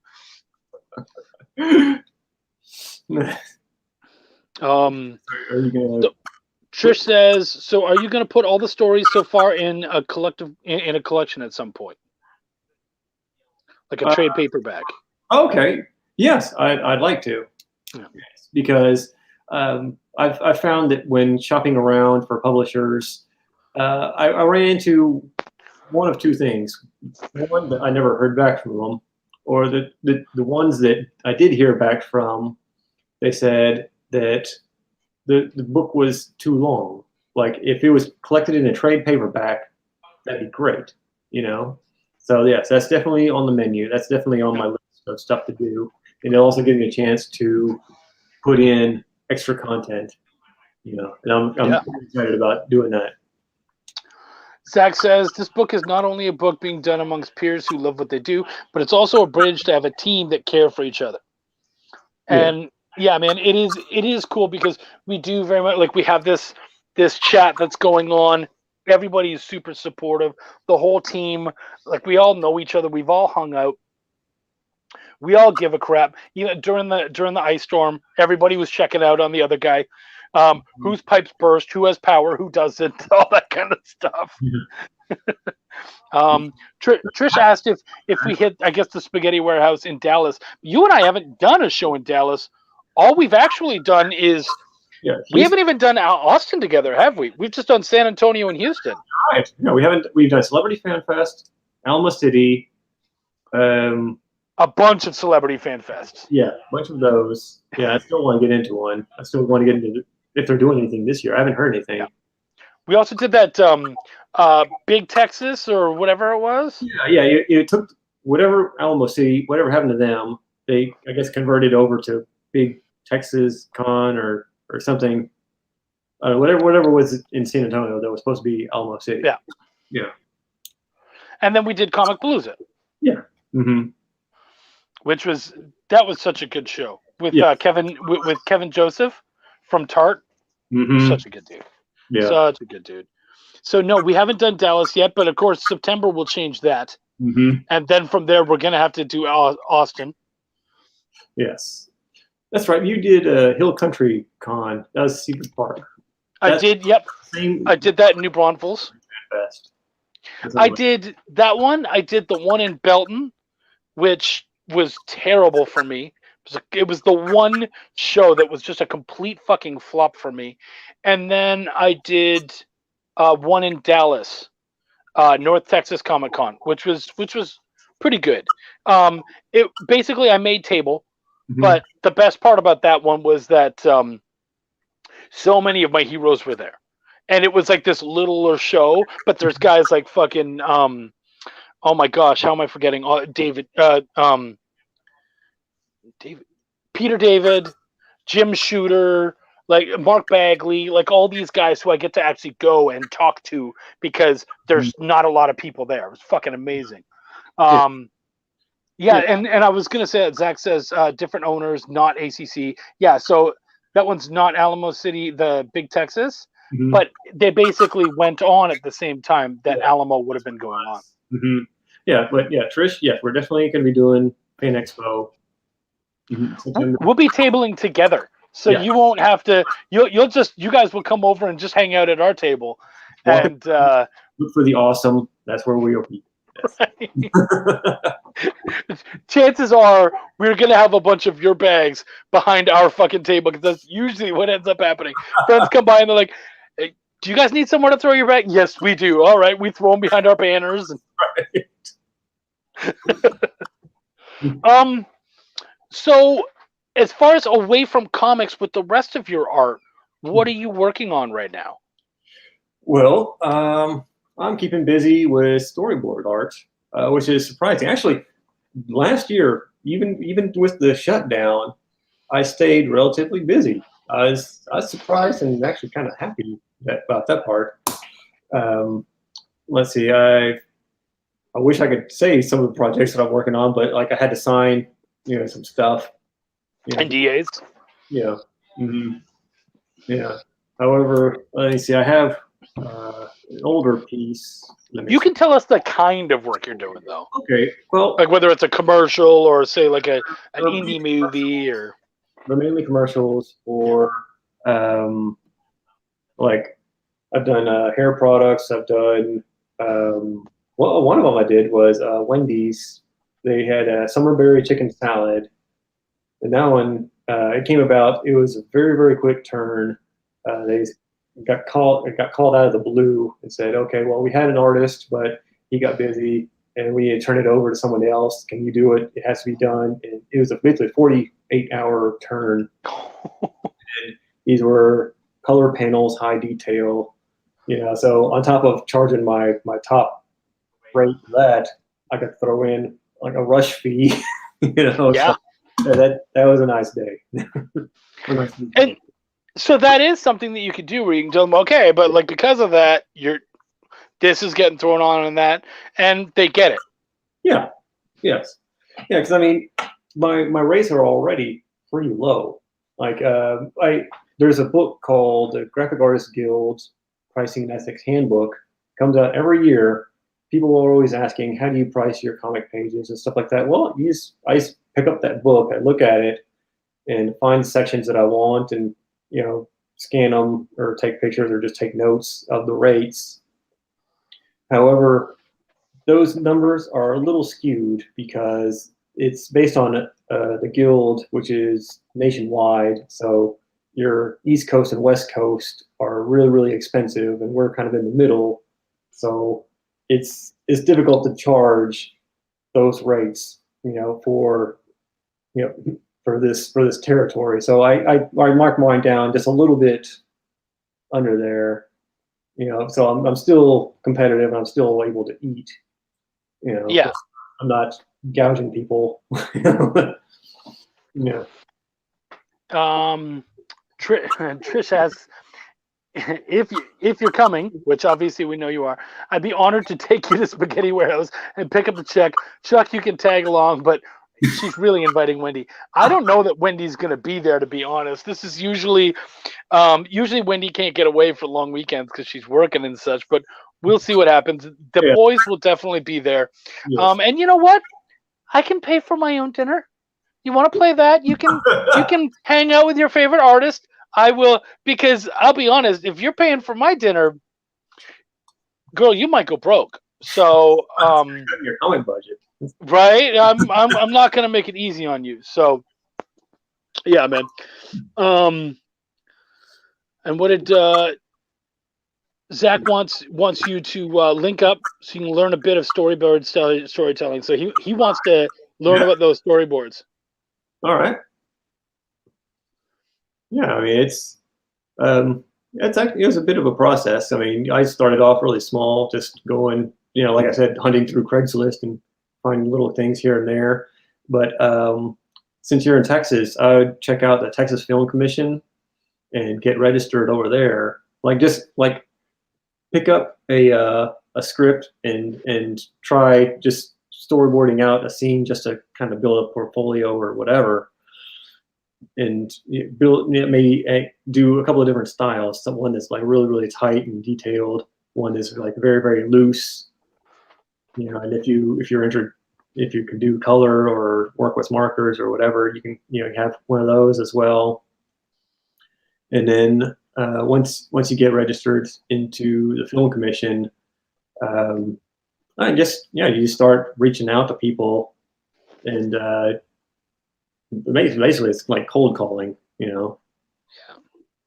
I did that for a while, and after a few years, I got enough that people started, hitting me back on a kind of a regular basis. It's funny because that's I don't know if you were actually answering Brian. Were you answering Brian's question? No, Zach. He wanted to know. Okay, because Brian had come on and he said, "What's it like for you working on art for others versus working on art for yourself? What kind of challenges do you usually face?" This is from someone who's new to this whole thing. So, working on art for others. Well, I guess it's just I'm more concerned about deadlines. When of course, when you're working with someone else, it's always they have to take priority, and you have to get theirs out ahead of time. And really, it's just a matter of, I guess, listening to what they're looking for. Just do basically active listening. You hear what they say and just kind of jot it down and try to fire out another question to show that you were actually listening. And try to move that dialogue forward. And the more information you get, the easier your job gets. Because I mean, sometimes I get like a script, well, not even a script for a commercial. It's just a shot list, and it's just like, okay, well, here you go, and it's up to me. Basically, I'm now, instead of just a storyboard artist, I'm more or less directing this thing. So I've had clients do that, or the one I'm working with now, he's very good and meticulous about his notes and how he wants things done, which is great. And so hopefully I'll be hearing back from him, and I won't have very much feedback, so we can just go and directly flesh out the panels and bang it out real quick. Mm-hmm. Oh, you cut out audio. Your yes, audio. I did. Sorry, you're right. Thank you. I wanted to ask you a personal question. How are you with surprises? I tend take things fairly calm. Yeah. Yeah, you're pretty good. You like if something just happens all of a sudden out of nowhere, you're totally fine with that. Yeah, for the most part. Oh, hey, how you guys doing there, man? Oh, Doug. Oh, how you doing? Oh, this is very surprising. Oh, man. Oh. Okay. Let's get our drinks going. This is our dude right here, Zach. What's going on, Zach? How you doing, buddy? Oh, man, I'm kind of warm right now after drinking this here, but hey, it's always good. Always good. What are you drinking tonight? Yeah, what's that? Heineken? Or... Heineken, sir. I'm the international man of mystery around here. All right. This would be soju, sir. All right. Okay. How can you think this is a Heineken bottle? You should be ashamed of yourself. Yeah. Oh man, he hit me up and he's like, "Hey man, I gotta jump in and just fuck around." And I'm like, yeah, I'm pretty open with you." I don't normally do this, but since you're here, Doug, I'm doing it. So but I do have a question. Okay. Because I see a lot of people that making comments, there's a lot of praise, there's a lot of glory being given, but I do have a question. Mm-hmm. While in your process of doing your work, while you're writing, doing the layouts to the final product, what is your complete process from thought to actually physically creating the character on paper as a thumbnail, or to get your characters together as far as how you're going to use them, what their role is, so forth and so forth, to when you write your characters, and then to the final process? All right. Well, let's see. In the case of Stormy, she kind of came about as almost like an imaginary friend. I wanted to flesh her out to the point where I could take this character to the dry cleaners and hang out, and she would sit in the passenger seat of the car, and we could sit there and talk about radio or songs or things that she likes, and start making up what she likes, what she doesn't like. Instead of just having her be this cipher that reacts to the situation, just like to give her a personality, like we can go to a grocery store, and actually during the writing process for Stormy, this is when I was single. I'd just be hammering away, just kind of writing in my sketchbook, and then eventually I'd turn to Microsoft Word and type, and when I'd get to kind of a stopping point or my butt would get real sweaty, I'd get up. Oh, pause. Hey, look, man. We don't want to hear about the butt getting sweaty, all right? I'm just asking about the process. Leave out all the X-rated Pornhub, Xvids, you porn stuff out of there, okay? Just the whole story. I don't want to hear nothing about your butt. All right. Don't you listen to him. This is going to my OnlyFans. So this is how I make all my bread. So you tell your story your way. I need to take a break. Oh, man. I'd get up and kind of walk around the kitchen, and I would actually talk to my refrigerator. I'd address the refrigerator, and that was Stormy because it was the nearest, closest, tallest thing to me.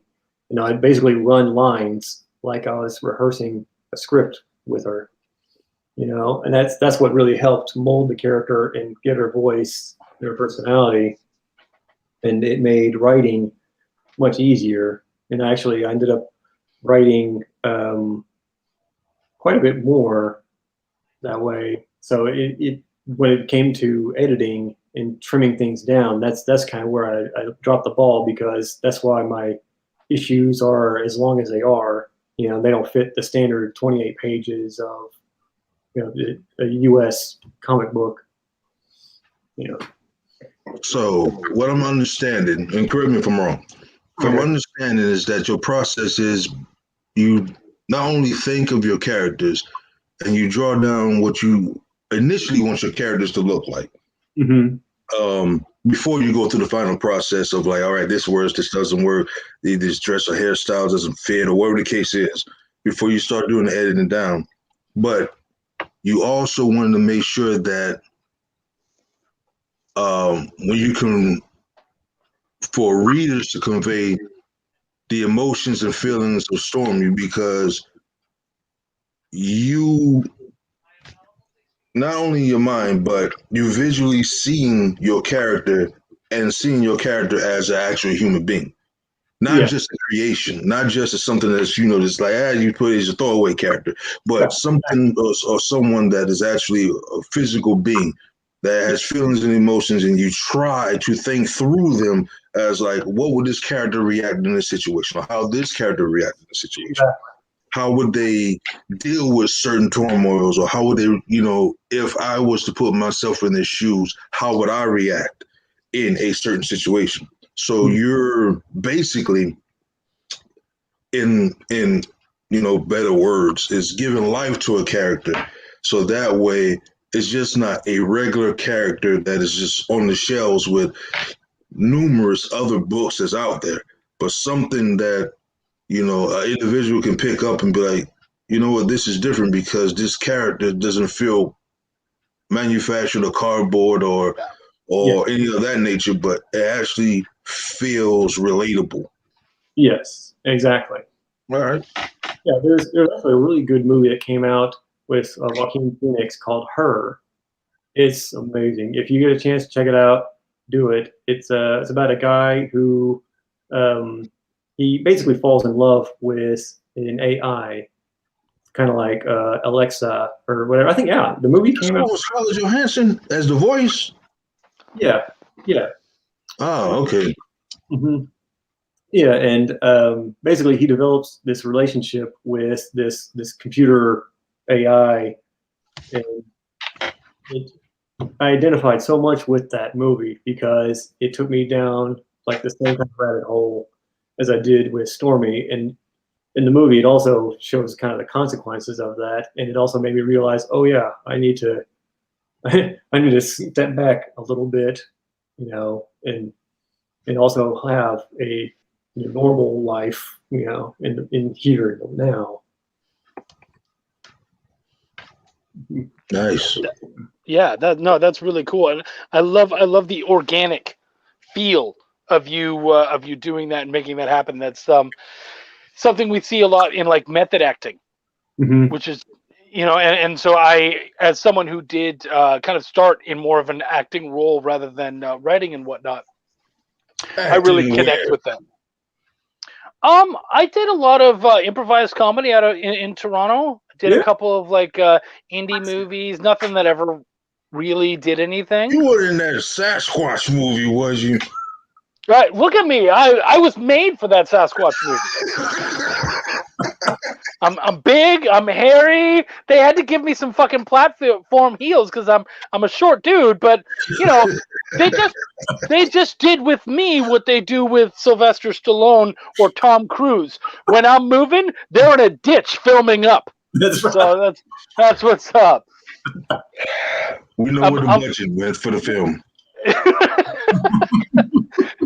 Ditches and platform heels. That was a huge part of the budget. Anything I was on, ditches and platform heels.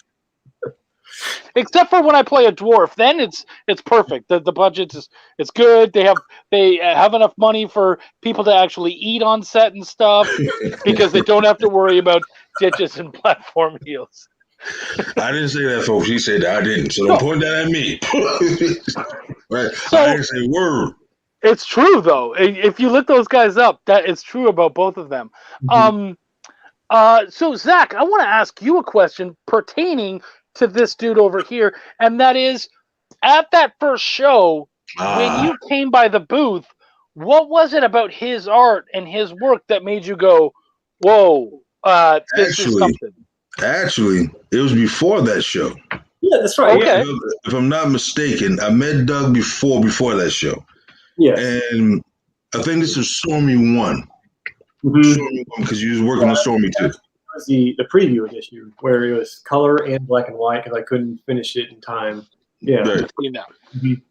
And at that time, I was heavily with Antarctic Press, meaning that not only being an intern, but also filling in certain, issues that need to be filled out or deal with certain things that need to come up. And I can't remember exactly which con it was, but Doug gave me an issue of the book. And I seen it, I read it. Matter of fact, he gave it to me that day, and that night I read it. And the following day, I came back. I believe it was the following day. Could have been the same day, either or. But I did come back to him, and I brought him over to AP's booth. Mm-hmm. So that way he could do the pitch at that time. At that time, neither of the editors in chief was there at the time, but he met. It's kind of weird. It's like a paradox, man. I don't know if I'm in a time loop or not, or something I'm trapped in, because his name is Doug, and I took him over to AP to meet Doug. Mm-hmm. And Doug for AP is, he's short, wears cargo pants, black shoes, and he wears glasses. And he would seldom speak on anything that pertains to new material that comes in or existing material that comes in, unless it's, at the booth and we sell at the conventions and stuff like that. But he talked to Doug, and after the convention, we got back to the office. And, during that time at the convention, they had a box that had to the side to where aspiring artists who wants to come on to whether work on a project or a one-shot book or a story in one of the anthologies will drop off submissions. Or you have professionals, who will come by and drop off submissions. When I mean professionals, I don't mean just guys that just, done some stuff and they just sat back for years and whatnot and then decided to come back. No. I mean guys who were still in the industry, who still had a name and power within the industry. And drop off submissions. And Doug's book was there. So we was having one of these meetings, and I took Doug's book out, and I was like, here, I'm telling you, this is the next thing. This book is something different. It is something that is going to be, it may start off slow, and most readers probably are not going to understand it. But I'm telling you, this book is going to be the next big thing. Yeah. It's not a superhero book. It's not really a horror title per se, to where, blood, guts, go, all kinds of different stuff happens in that. But it's more of a thriller / drama / cerebral type thing. Mm-hmm. And it's one of those type of books that if you miss an issue, you're not going to understand what happened until you read that issue. And in my head, because in my head, I'm always thinking of bigger things. I'm not thinking of, okay, what's also presented before me. I'm thinking bigger. And for some reason, when I first saw Doug in that book, my head automatically went into, this is a type of book that in the indie market, it will be a cult classic once people get their hands on it and get to read it and understand it.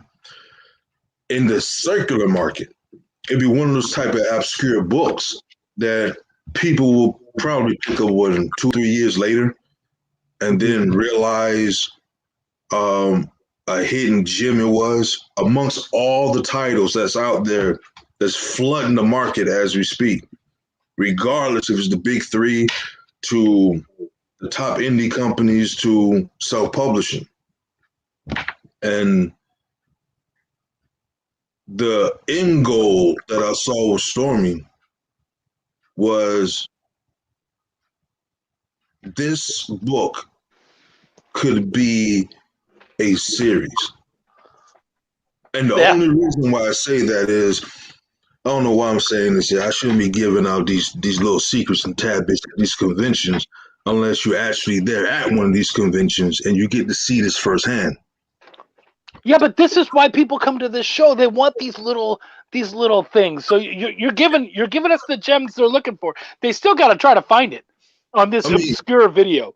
I mean, it's true, but these little gems that most people don't want to say or share because of they feel as though that if they was to say or to share it, that they would miss out or they gave up the opportunity or what I like to call in my head hoarding. Okay. And the one of the big reasons why in 2021, I say 16, 17, during that time, during the convention time was at San Diego Comic-Con. There was an individual that I've met. And this particular person was for a particular studio.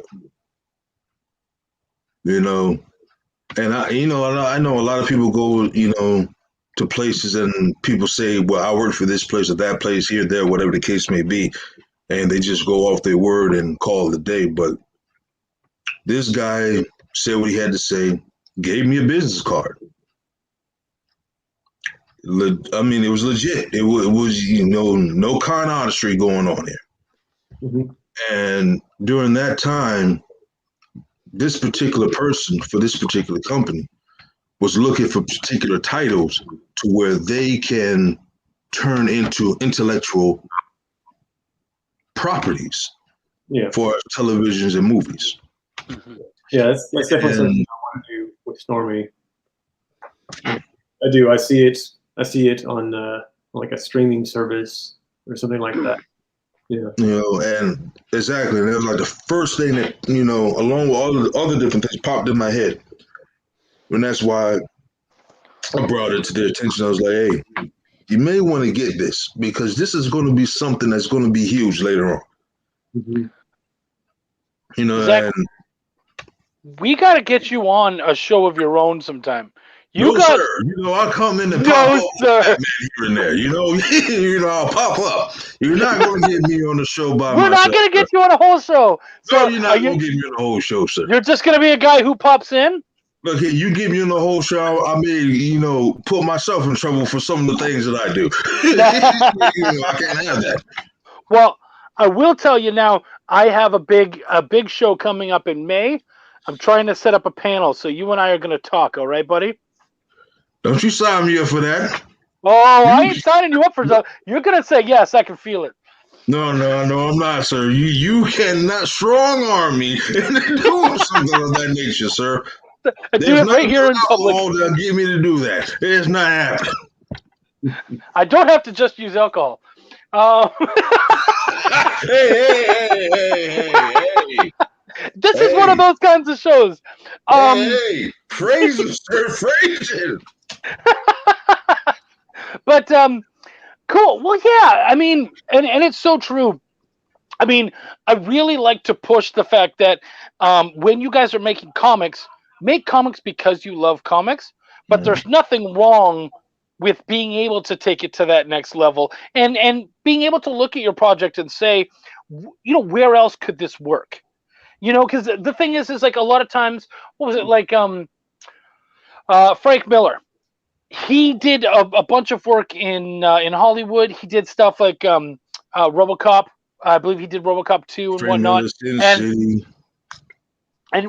So before all that, he was so unhappy with his time in Hollywood that it took him almost like 20 years or so for him to finally get back and do Sin City.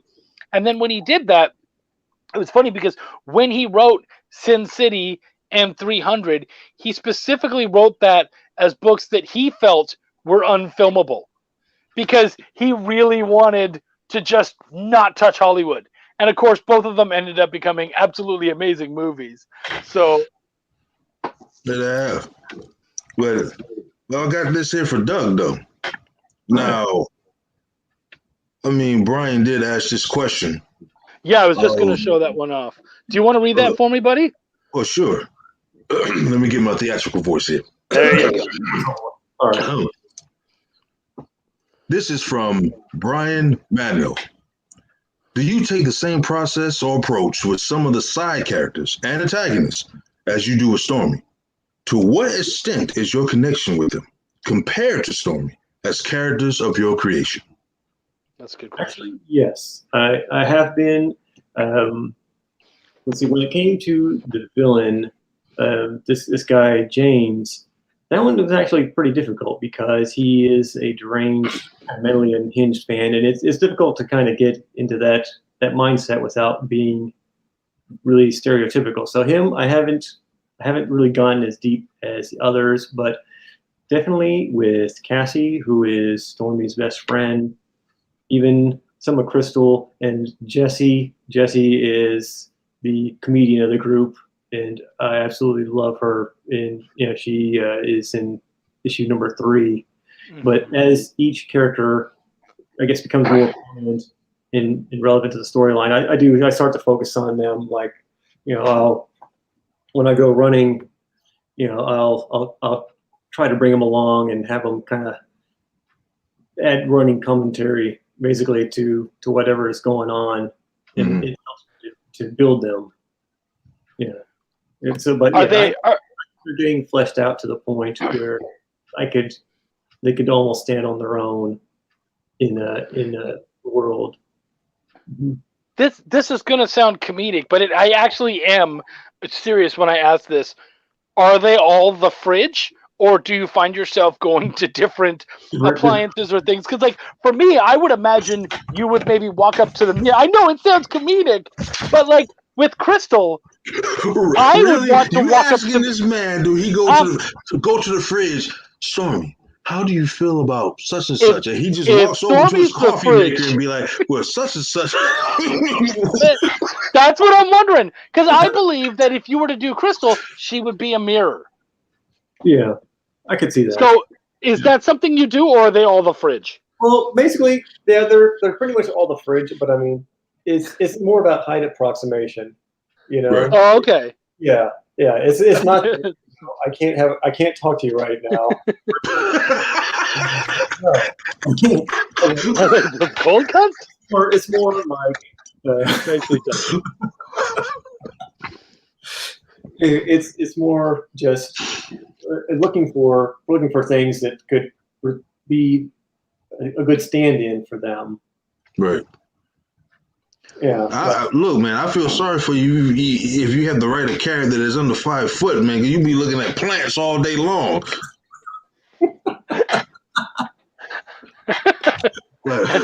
but dealing with this whole thing here with Stormy and the story in this arc, because I don't want to say in the overall arc of series of Stormy, but this particular arc that you're doing with Stormy. Mm-hmm. How deep is it to the point where I guess what I'm asking is, how deep is the story and that story arc with Stormy that when fans or someone who picks up the trade or the issues or whatever the case may be can be impacted by Stormy's storyline? Because overarchingly you have the main antagonist, but this particular storyline, yeah, you're focusing on Stormy's trials, tribulations, mental health issues, not only being a woman, the lead singer of her band or crew, but at the same time to maneuver through all of this. So at the end, she comes out victorious. I mean, she's still going to have war wounds on her. She's still going to have the effects of all this stuff that's happening. But during the end of this arc. So you asking about basically the growth? Yeah, the growth. Well, I like to think that I have like the 12 issues is basically chopped up into 3-4 issue arcs, kind of, just like a 3-act movie. You have your first act that is the first 4 issues. That's kind of the introduction of the characters in this world. Then you have the next 4 that are going to develop and flesh out that world, and some other things that are going to happen to a couple of the minor characters and really give them prominence. And then your third act will be resolving everything. Yeah, but I think it's still fairly accessible. Like if you were to jump in on issue 4, because actually in the first few pages, I have basically created a kind of a truncated recap of what happened beforehand. And also on the inside of the front cover, there is that I like to call it the Star Wars scroll, where you have that little recap of what's been going on the last 3 issues. Yeah, so right. Okay. Accessible. Yeah. So Trish came in and she said, "Do you have any quick tips for aspiring comic book writer, artists, etc.?" She loves those little tips. So, do you have any of the little quick tips? Oh man, I don't know. I guess for me, always keep a sketchbook handy.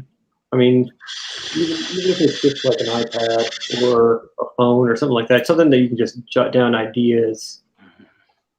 And also, I guess write what you know. I know this sounds kind of corny, but it also helps a lot. I mean, me, I grew up around a bunch of strong women, and I love them, and that's where I want my focus of my work going to be. So it helps to just being around them and studying and taking in, and that helps me to develop those characters and those types of stories that I think they would enjoy. Yeah. Right. For a quick tip, I would say every time you finish or even have like thumbnails for a page or whatever, always go back to the script and compare it. Compare the script to those thumbnails or to that finished page, and see, like, is this what was written down? Is this how close is this? And anytime it deviates, is that deviation better or worse than what you wrote? Because you need, especially as someone who is a writer and not an artist and works with an artist, you need to be open to the fact that there are definitely going to be moments where your artist goes, I know what you're trying to do here, but I think there's a better way to do it. And a lot of times they'll just go and do it. And you have to be able to drop that fucking ego and look and go, oh, I see what you're doing here.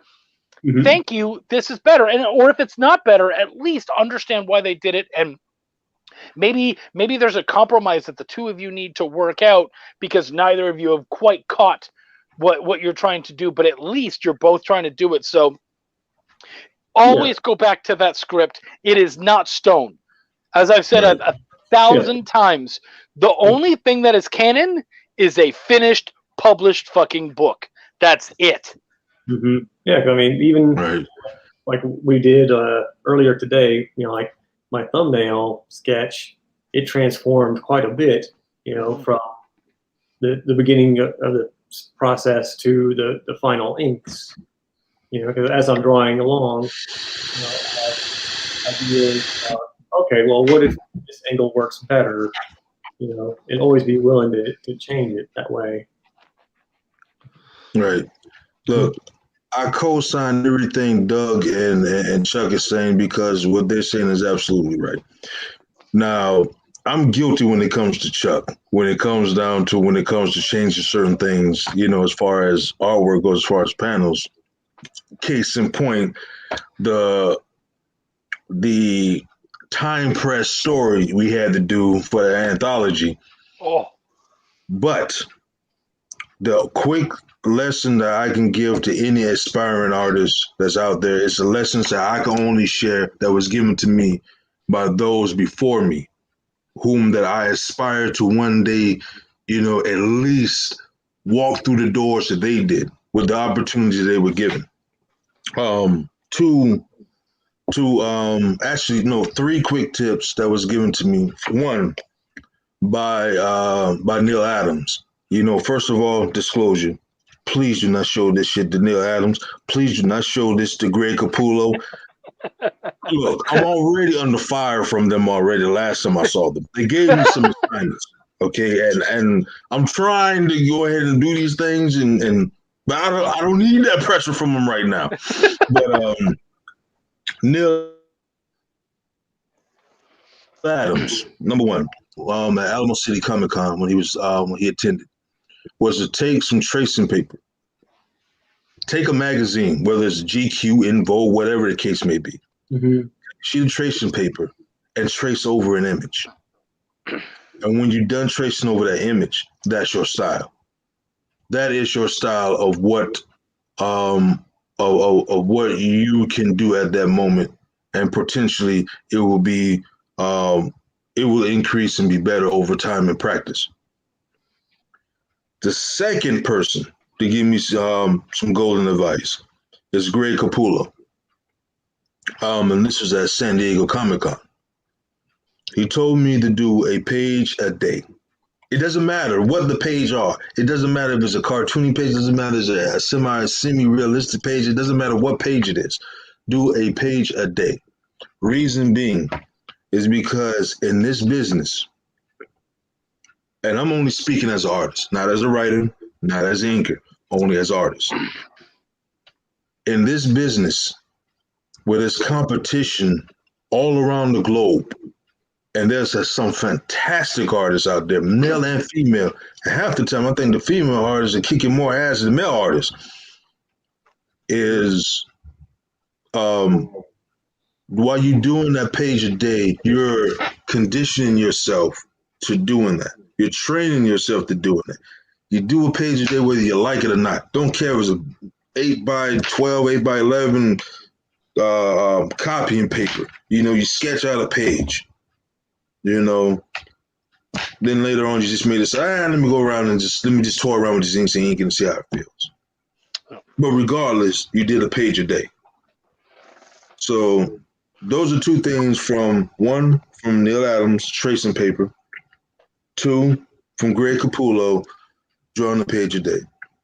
The third tip that I've gotten was from Joe Rubenstein. He's going to kick my ass the next time he sees me because I have not.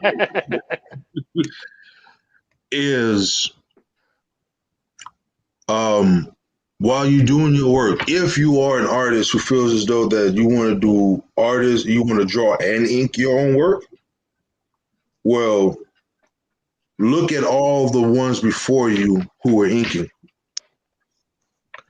And when you do ink your work, what do you feel more comfortable with? Pen or brush? Experiment with your inks. Because what we grew up on, well, I can't say we because I do not know the age of bracket of how everybody is and everything else. But for me, the book at that time was drawing comics the Marvel way. Mm-hmm. And in that book, they didn't go in detail with certain things. I mean, you learned the basics, but through those basics, you're supposed to expand your learning by getting other books and everything else to increase on those things. But there's a section in that book when it comes to inking, and you had different styles and different flares of inking and everything else. So if you're inking your own work, what do you feel comfortable with? Do you feel comfortable with using quill, which not many artists use today, because that's the traditional artists used to do, using quills? Do you use pens? And if you do use pens, which pens work for which pens work for you when translating your work? And then if you're doing brush, what brush? Because traditionally you're supposed to use a number 2 brush when it comes to inking. But again, that rule is broken because there's many artists out there who use not only 2s, they use 1s, they use 7s. I mean, they use different brushes to get different effects and different things.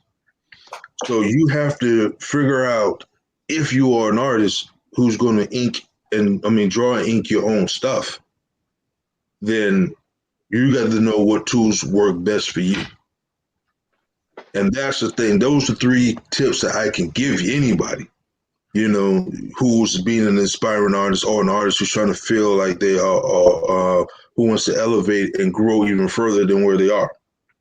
I mean, there's many books that I can reference that was given to me by certain other people that I've met during the cons and stuff of that nature. But I mean, I can make those references, but it's up to. But ultimately, it's up to you. Because I can suggest certain things that you should read, or artists that you should follow more closely because of the tips that they give, or things of that nature. But I can't make someone do something they don't want to do, or something that they, or do things or draw in certain ways where they're not comfortable in. So those are the things that I can give you. Nice. Those are good, man. Did you have anything, any others you wanted to add while we were talking about that? Because we do have another question, but we can still. You're good? Yeah. So Brian Manell, who, by the way, man, you've been great today. You've had some amazing questions, buddy. Thank you for that. We appreciate you being in here, all of you guys. But he says, after you create the ethos of your potatoes and vegetables, characters, are there moments when you feel as if they end up developing themselves outside of the template you made for them, and thus creating new traits and or motivations that surprise you? Yeah, actually, they do. Because I'm trying to think of the situation, but it was actually, I think it was Stormy. It was during one of the political, which I forgot which campaign year, but I was looking at. Give me one moment. I just realized I'm wearing a Flash hat. Hold on one moment. Okay, we'll bring you in a bit. Well, basically, I was kind of looking at how she aligned herself. Like, I was listening to this radio, I think it was a Bait or something like that, and I started looking at it. There we go. I'm more comfortable now. Wearing the back. Being conservative,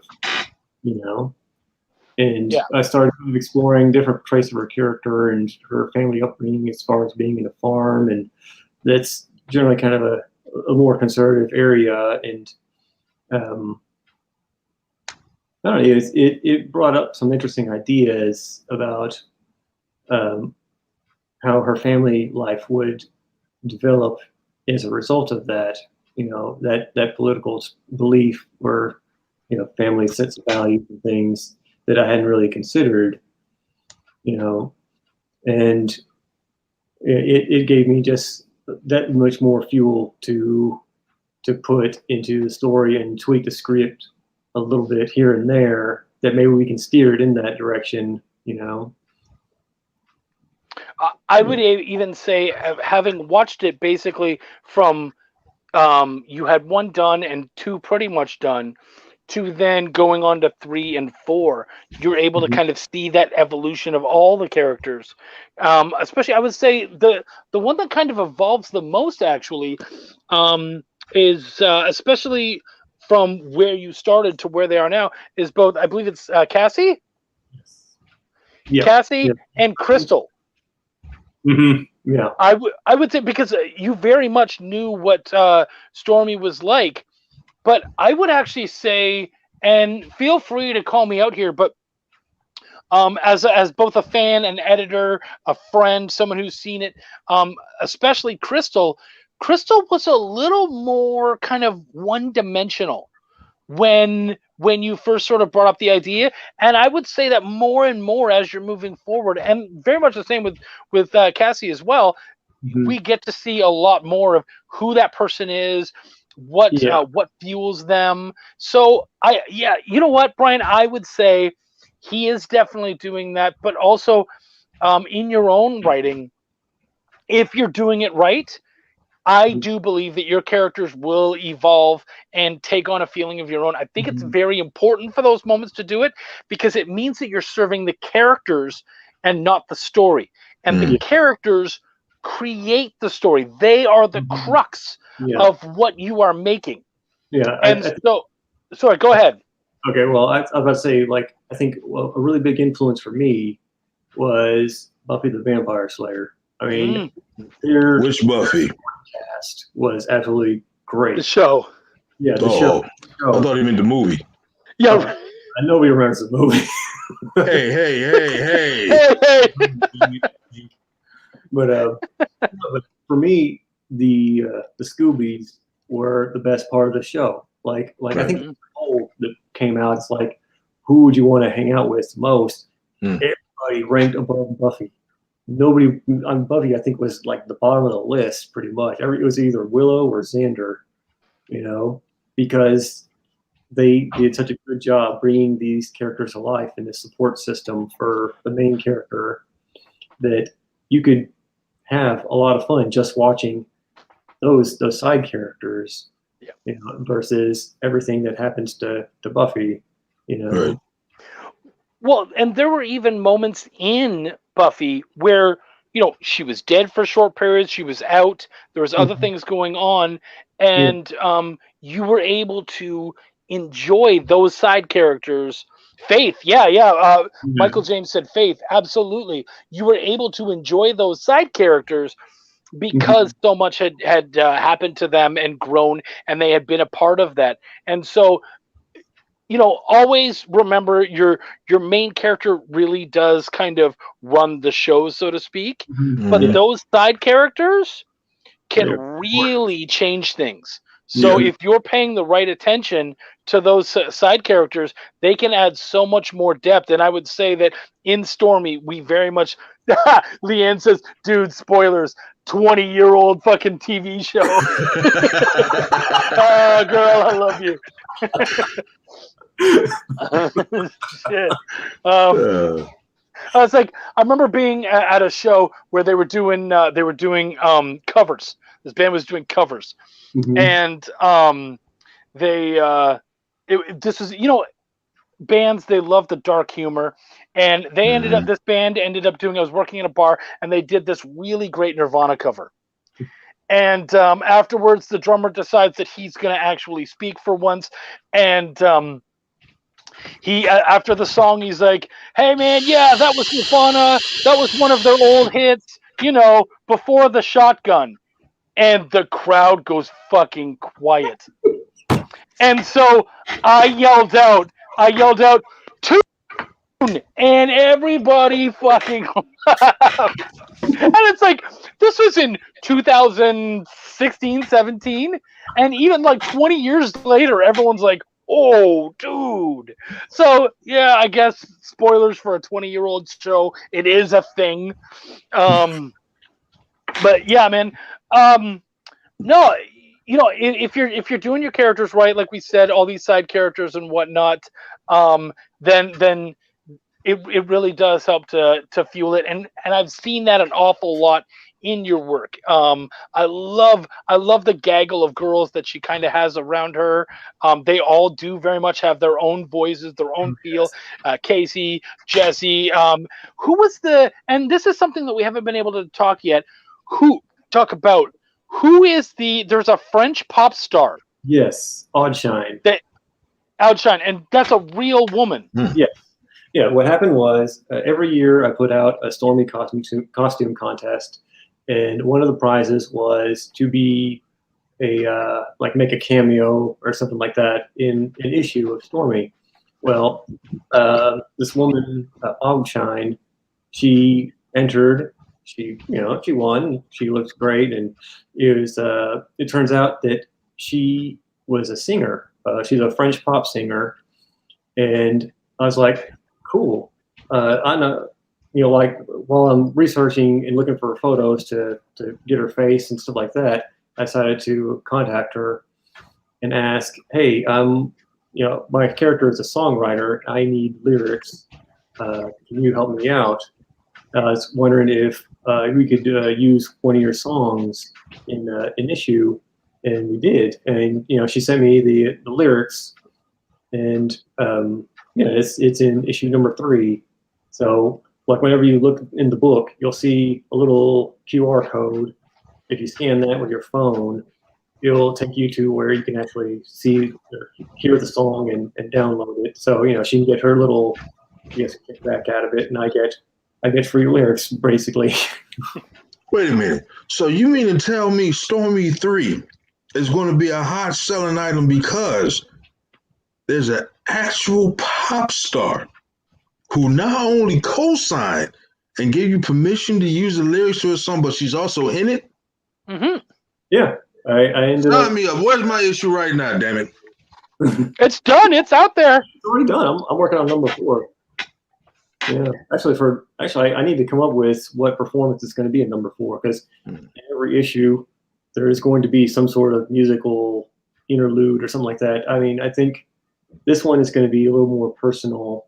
I can't give away too much, but yeah, right now I'm going to start hunting for a song, because I really don't want to write one.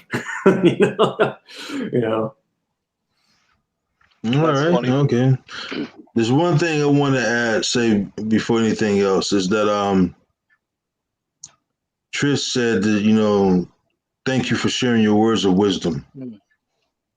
Look, Trish, you don't know me, I don't know you, but Chuck knows me well enough and Doug knows me well enough to know that I'm going to tell you, I'm going to give it to you the way it's supposed to be given. I'm not going to sit back and sit on these tricks, trades, secrets, or however it may be called when it comes to this industry, because I look at it as me personally, is when I first got into this, no one told me anything. No one really gave me the inside of anything until I was actually an intern at an independent comic company. And even then, when I'm an intern there's certain things. I mean, come on. I mean, I look at it as college. When you go to a to a fraternity or sorority, you're going to go through hazing, in order, for them to see that you're serious about this and that they can trust you with an upcoming project or whatever it may be.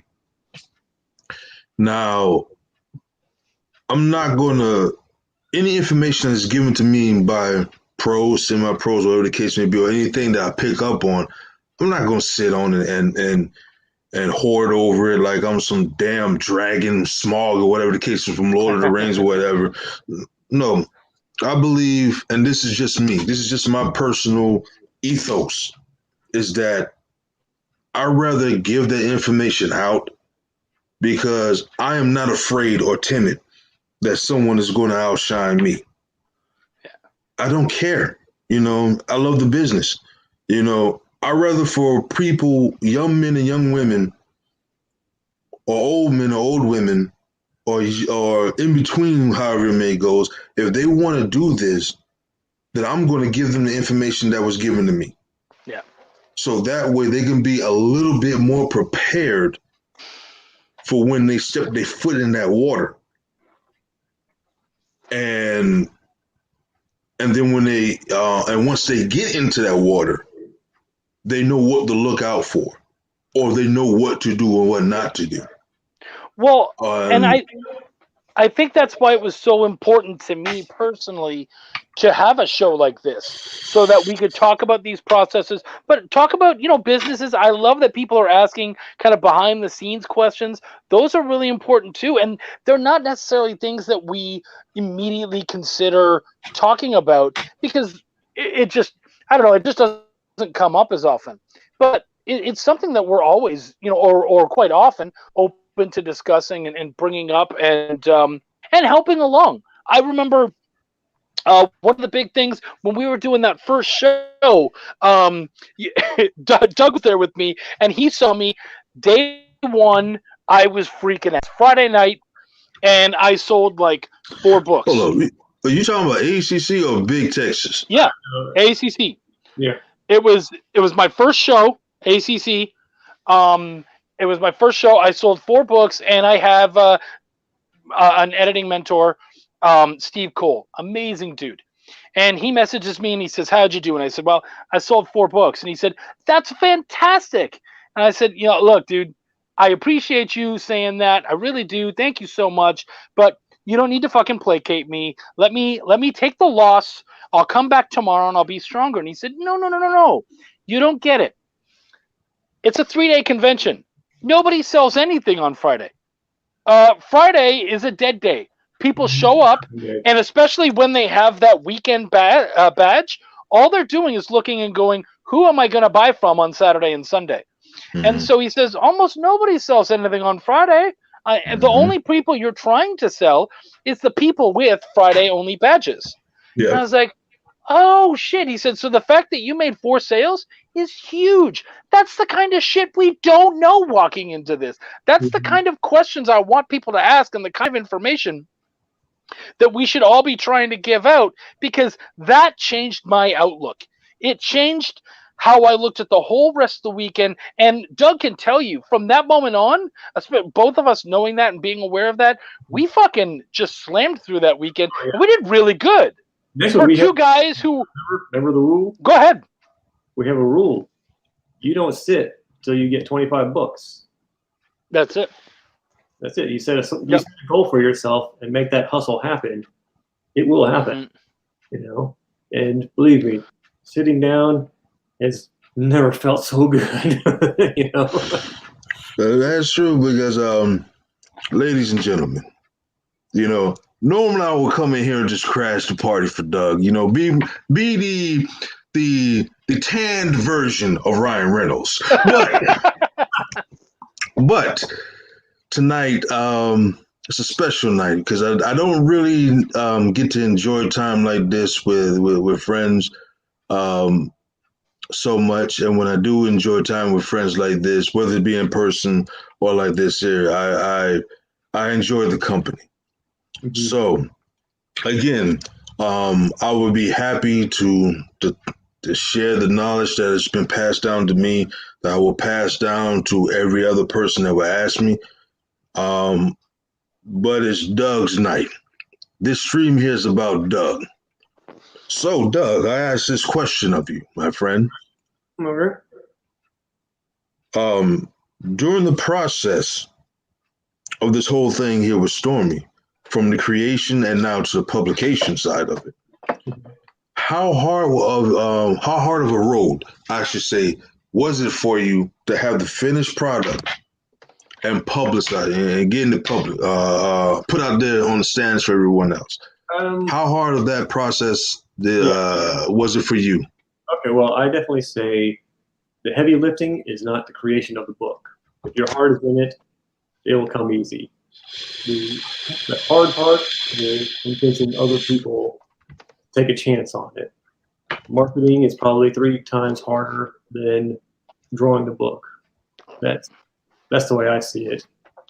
I mean, it's just like working for yourself. Like for the storyboarding stuff, I spend probably 75% of my time looking for work instead of actually doing it. It's the same thing with comics. All right. Yeah. Now, my next question would be this. Once because I noticed through my brief, well, it's not really brief, but on this damn earth is a brief tenure in this business.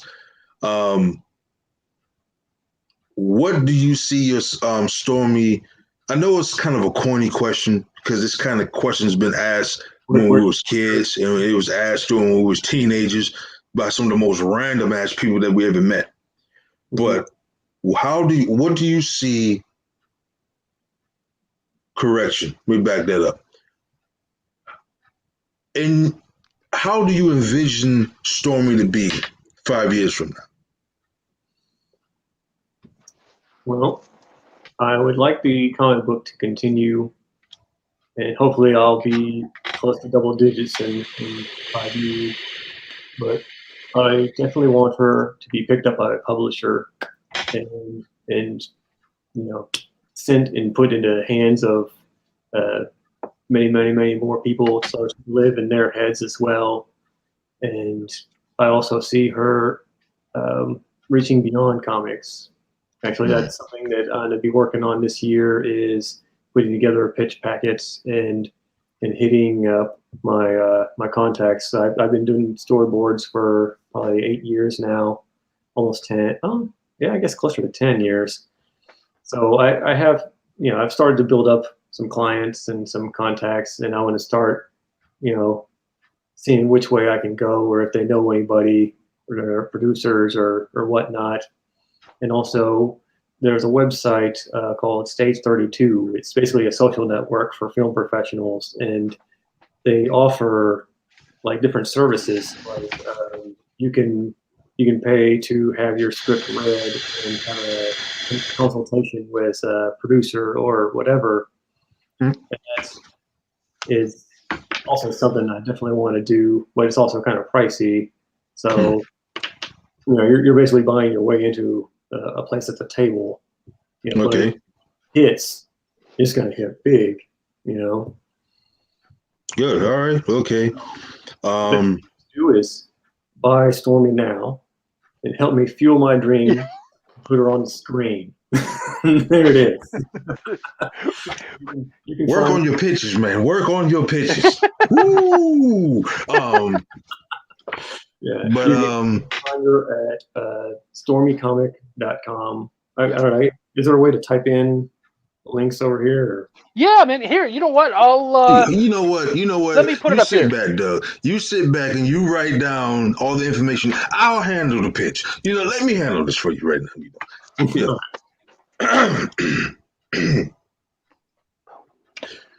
Yes. Yep. Now, tonight we have Doug on this show here, and he's the artist and writer of Stormy. Many of you may know Stormy from the independent circuits if you follow the independent trends in comics. But Stormy is the book that you must have, because as an independent artist and writer, it is very impressionable and personal. So if you are a fan of new characters, new creations that is not superhero related, supernatural, well, not so much heavily supernatural related, but just enough to where it gives you a sense of a person may actually do this or could do this, Stormy is the book for you. Or better yet, do you play instruments? Do you play guitar? Do you like drums? Hell, do you like AC/DC and Megadeth like every damn body else do? Then you may want to check out Stormy, because Stormy is that book for the artist.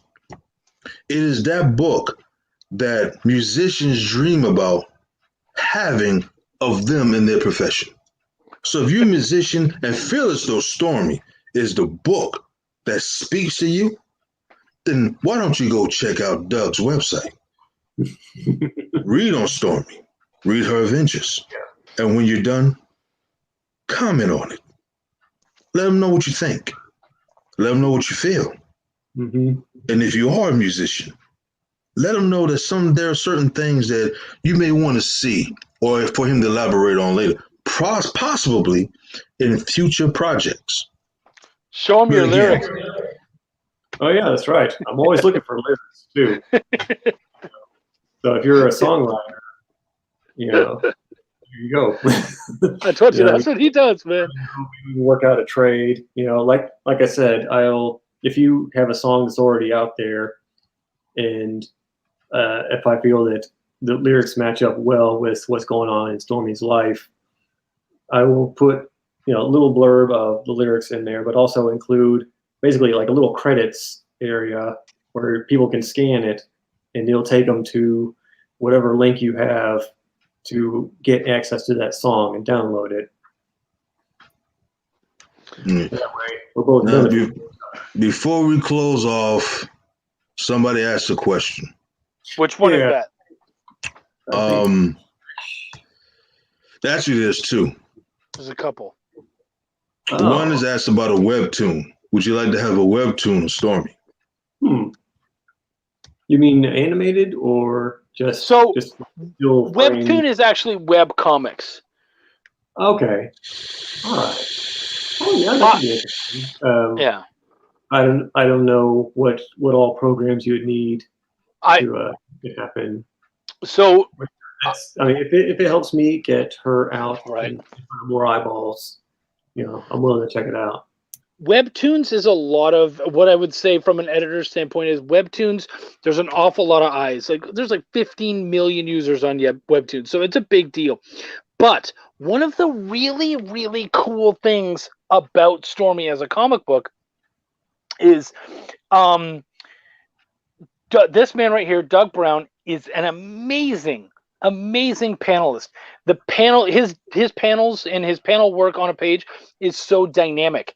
And I'm not just kissing his ass, because this actually does matter, because on a webtoon you only get to see one panel at a time, and so he would have to completely change and rework his book in order to make it a webtoon because he has such dynamic paneling.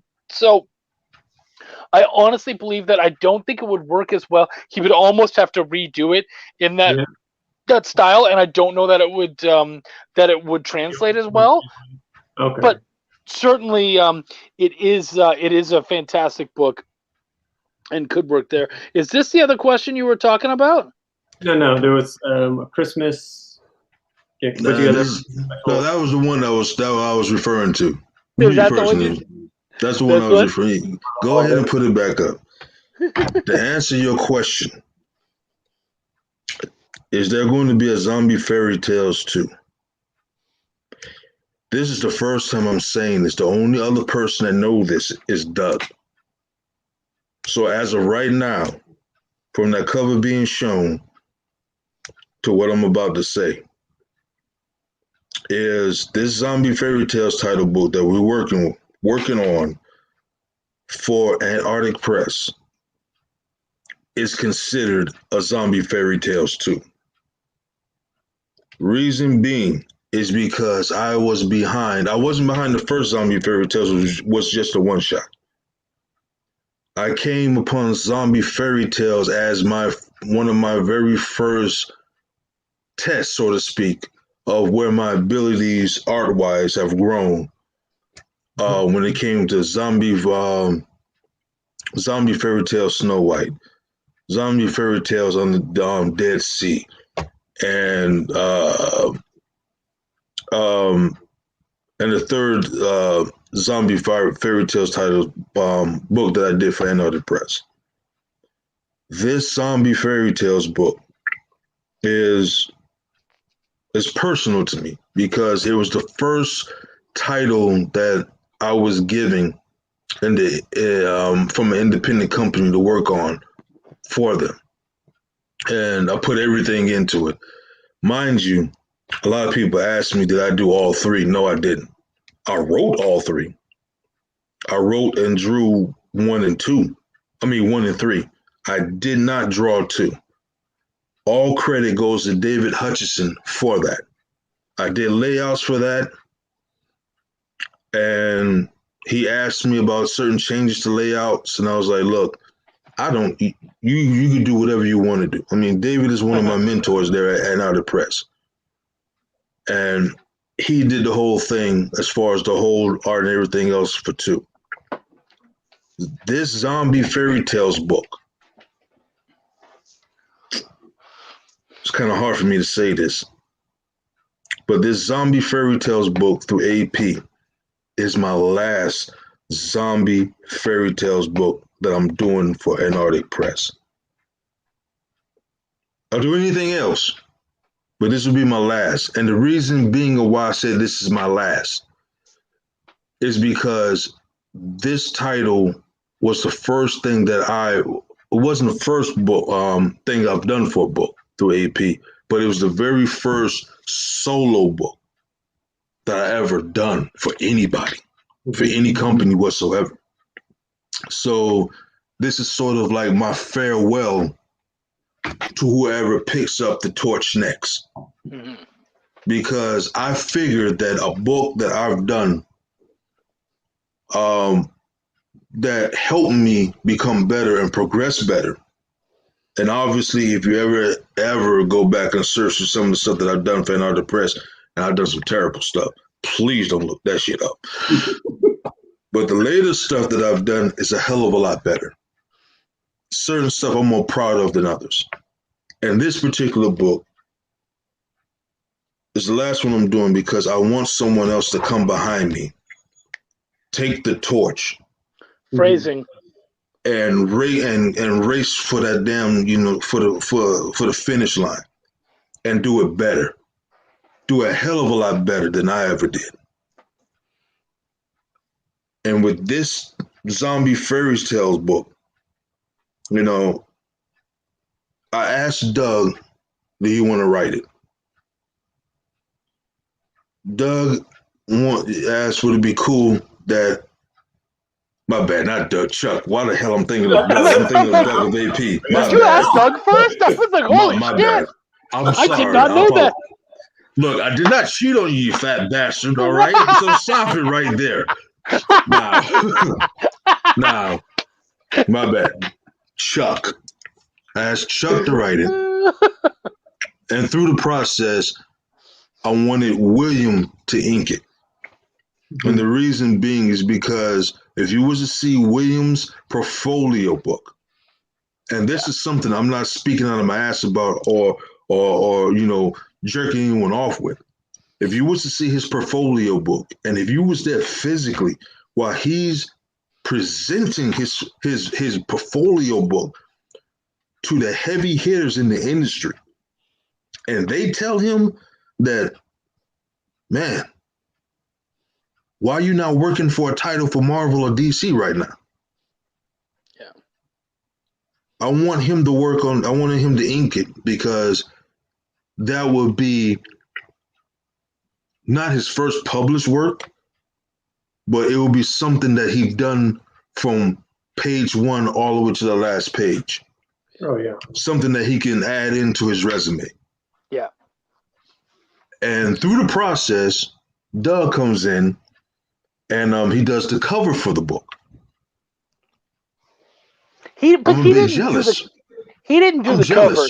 He blew that cover out of the fucking water. That bastard. But anyway, He did. I'm sorry, you still there, bro. But yeah, he knocked it right out of there. Mm-hmm. And with this project,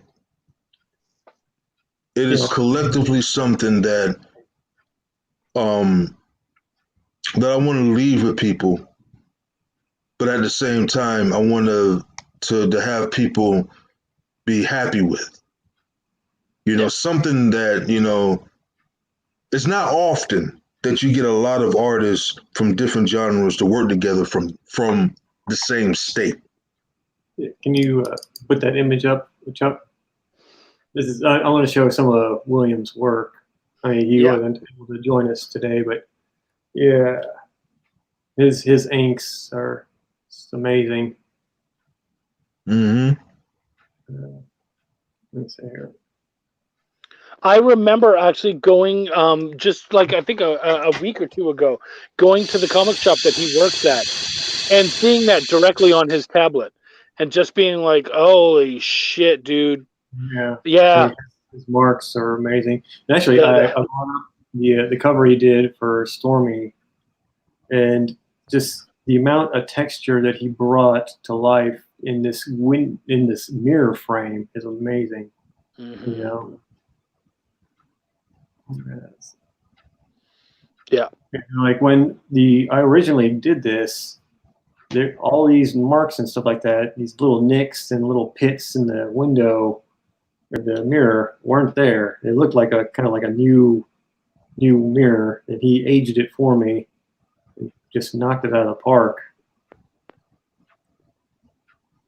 And that's the kind of detail that you don't normally notice. Mm-hmm. So that's the fact that he was willing to do that and really just put so much of that into that. Yeah, we're already seeing that even with this new cover and the other work that he's doing. So, yeah, man. All right. Here, you can switch me out if you want. So I think we're gonna tie it down. So, Zach, thank you for popping in. We really appreciate having you, buddy. Hey, not a problem, man. Like I told you, when Doug pops up, I'm gonna come crash in like Ryan Right? Reynolds. He fucking Kool-Aid man this. I do want to. Oh, sorry. Did you have something else you wanted to say? I wanted to answer something from Trish. She put together something special, Stormy collection for Christmas, because I love sending her out for the holidays. Well, yeah, I could do something like that. For Christmas, like are you talking about sending out like issues like 1, 2, and 3? I can do it for a special price, and then throw in like little stickers and things like that. For Christmas. What I was gonna suggest is take a look at it again, but actually, issue 4 ends in a really interesting way that kind of closes out an arc, so to speak. Mm-hmm. I believe that you could take 1, 2, 3, and 4, turn that into a trade, and show that off. Mhm. So that could be something that you consider doing a Kickstarter for later on in the year or something. Mm-hmm. But yeah, as we finish it off, Brian, thank you again for coming out. And that is really cool. Having someone pitch your own stuff, it does feel really good. Mm-hmm. But I did want to do one final thing, because as we said, when we hang out, we always have a drink on the final night. But one other thing that we do God damn it, you talking about drinking. Hold on one moment. Go man. get your drink, motherfucker. You You guys bastard. gonna tell your drinks? Go. Both of you get your drinks. So one thing we do is at the end of the night, we always, the last night, we always sit down, we have a drink together. But there's one other thing that we do. I'm gonna wait just a second, but because I work with Doug and we're so tight, we're good buddies. Anytime something good happens, he will call me, and I'm telling you, he has messaged me at 1, 2 in the morning, and he'll say to me, he goes, "Hey, do you have any alcohol in your house?" And I'll say, "Yeah, I do. You know I do." And he'll go, "Okay, we got to do a shot." And I'm like, "Well, what's going on?" So he'll tell me the good news. The good news has been I finished issue 3. I think you ended up getting your book into the Library of Congress or something like that. Oh yeah, the copyright registration. Yeah, he got it copyrighted, and so he would contact me, and he will say, "We got to do a shot." So here's I have a little bottle of Irish cream because St. Patty's Day is coming up. So, my boys, let's clink these. Yeah. Clink. Guys, thank you so much for coming out to a great show and a really solid dude, Doug Brown. Drink up, boys. Cheers. What I signed myself up for. For fun. Woo! That bottle's done. You guys, no, we're just sharing drinks, Don. We're just sharing drinks for now. So cool. Doug, could you tell everyone where they can find you, especially about that Instagram, because that's the big one. Let them know, and then we'll close this bad boy out. Okay, well, you can find Stormy at, I don't know if you can see it. There you go. Facebook, Stormy Comic, Instagram, Stormy Comic, and Twitter, Stormy Comic. Also, you can find the book, stormycomic.com. Yeah, and follow me on Facebook or Instagram whenever I do casting calls. If you respond with in, then what I'll do is I'll look through your profile, find a decent shot of you, and integrate you into the book somehow. Devin, I better be a bodyguard. Don't be killing me off in no damn issue. Hey, you gonna kill me off? Give me a fighting chance, damn it. All right, guys, this has been absolutely amazing. Thank you so much for all the information. Thank you, both you guys. Zach Gray for coming out.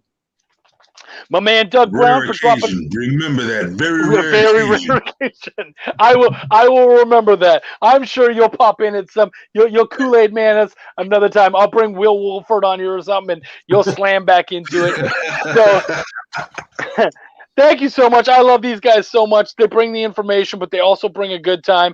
Guys, take care of yourself. Next week, I've got Shane Morrison. He's going to come talk about his own books, but also being a writer, a publisher, and a lifesaver. So, thank you guys so much. Peace, love, and comics. And as always, My name is Chuck. I give a fuck. Take care of your guy.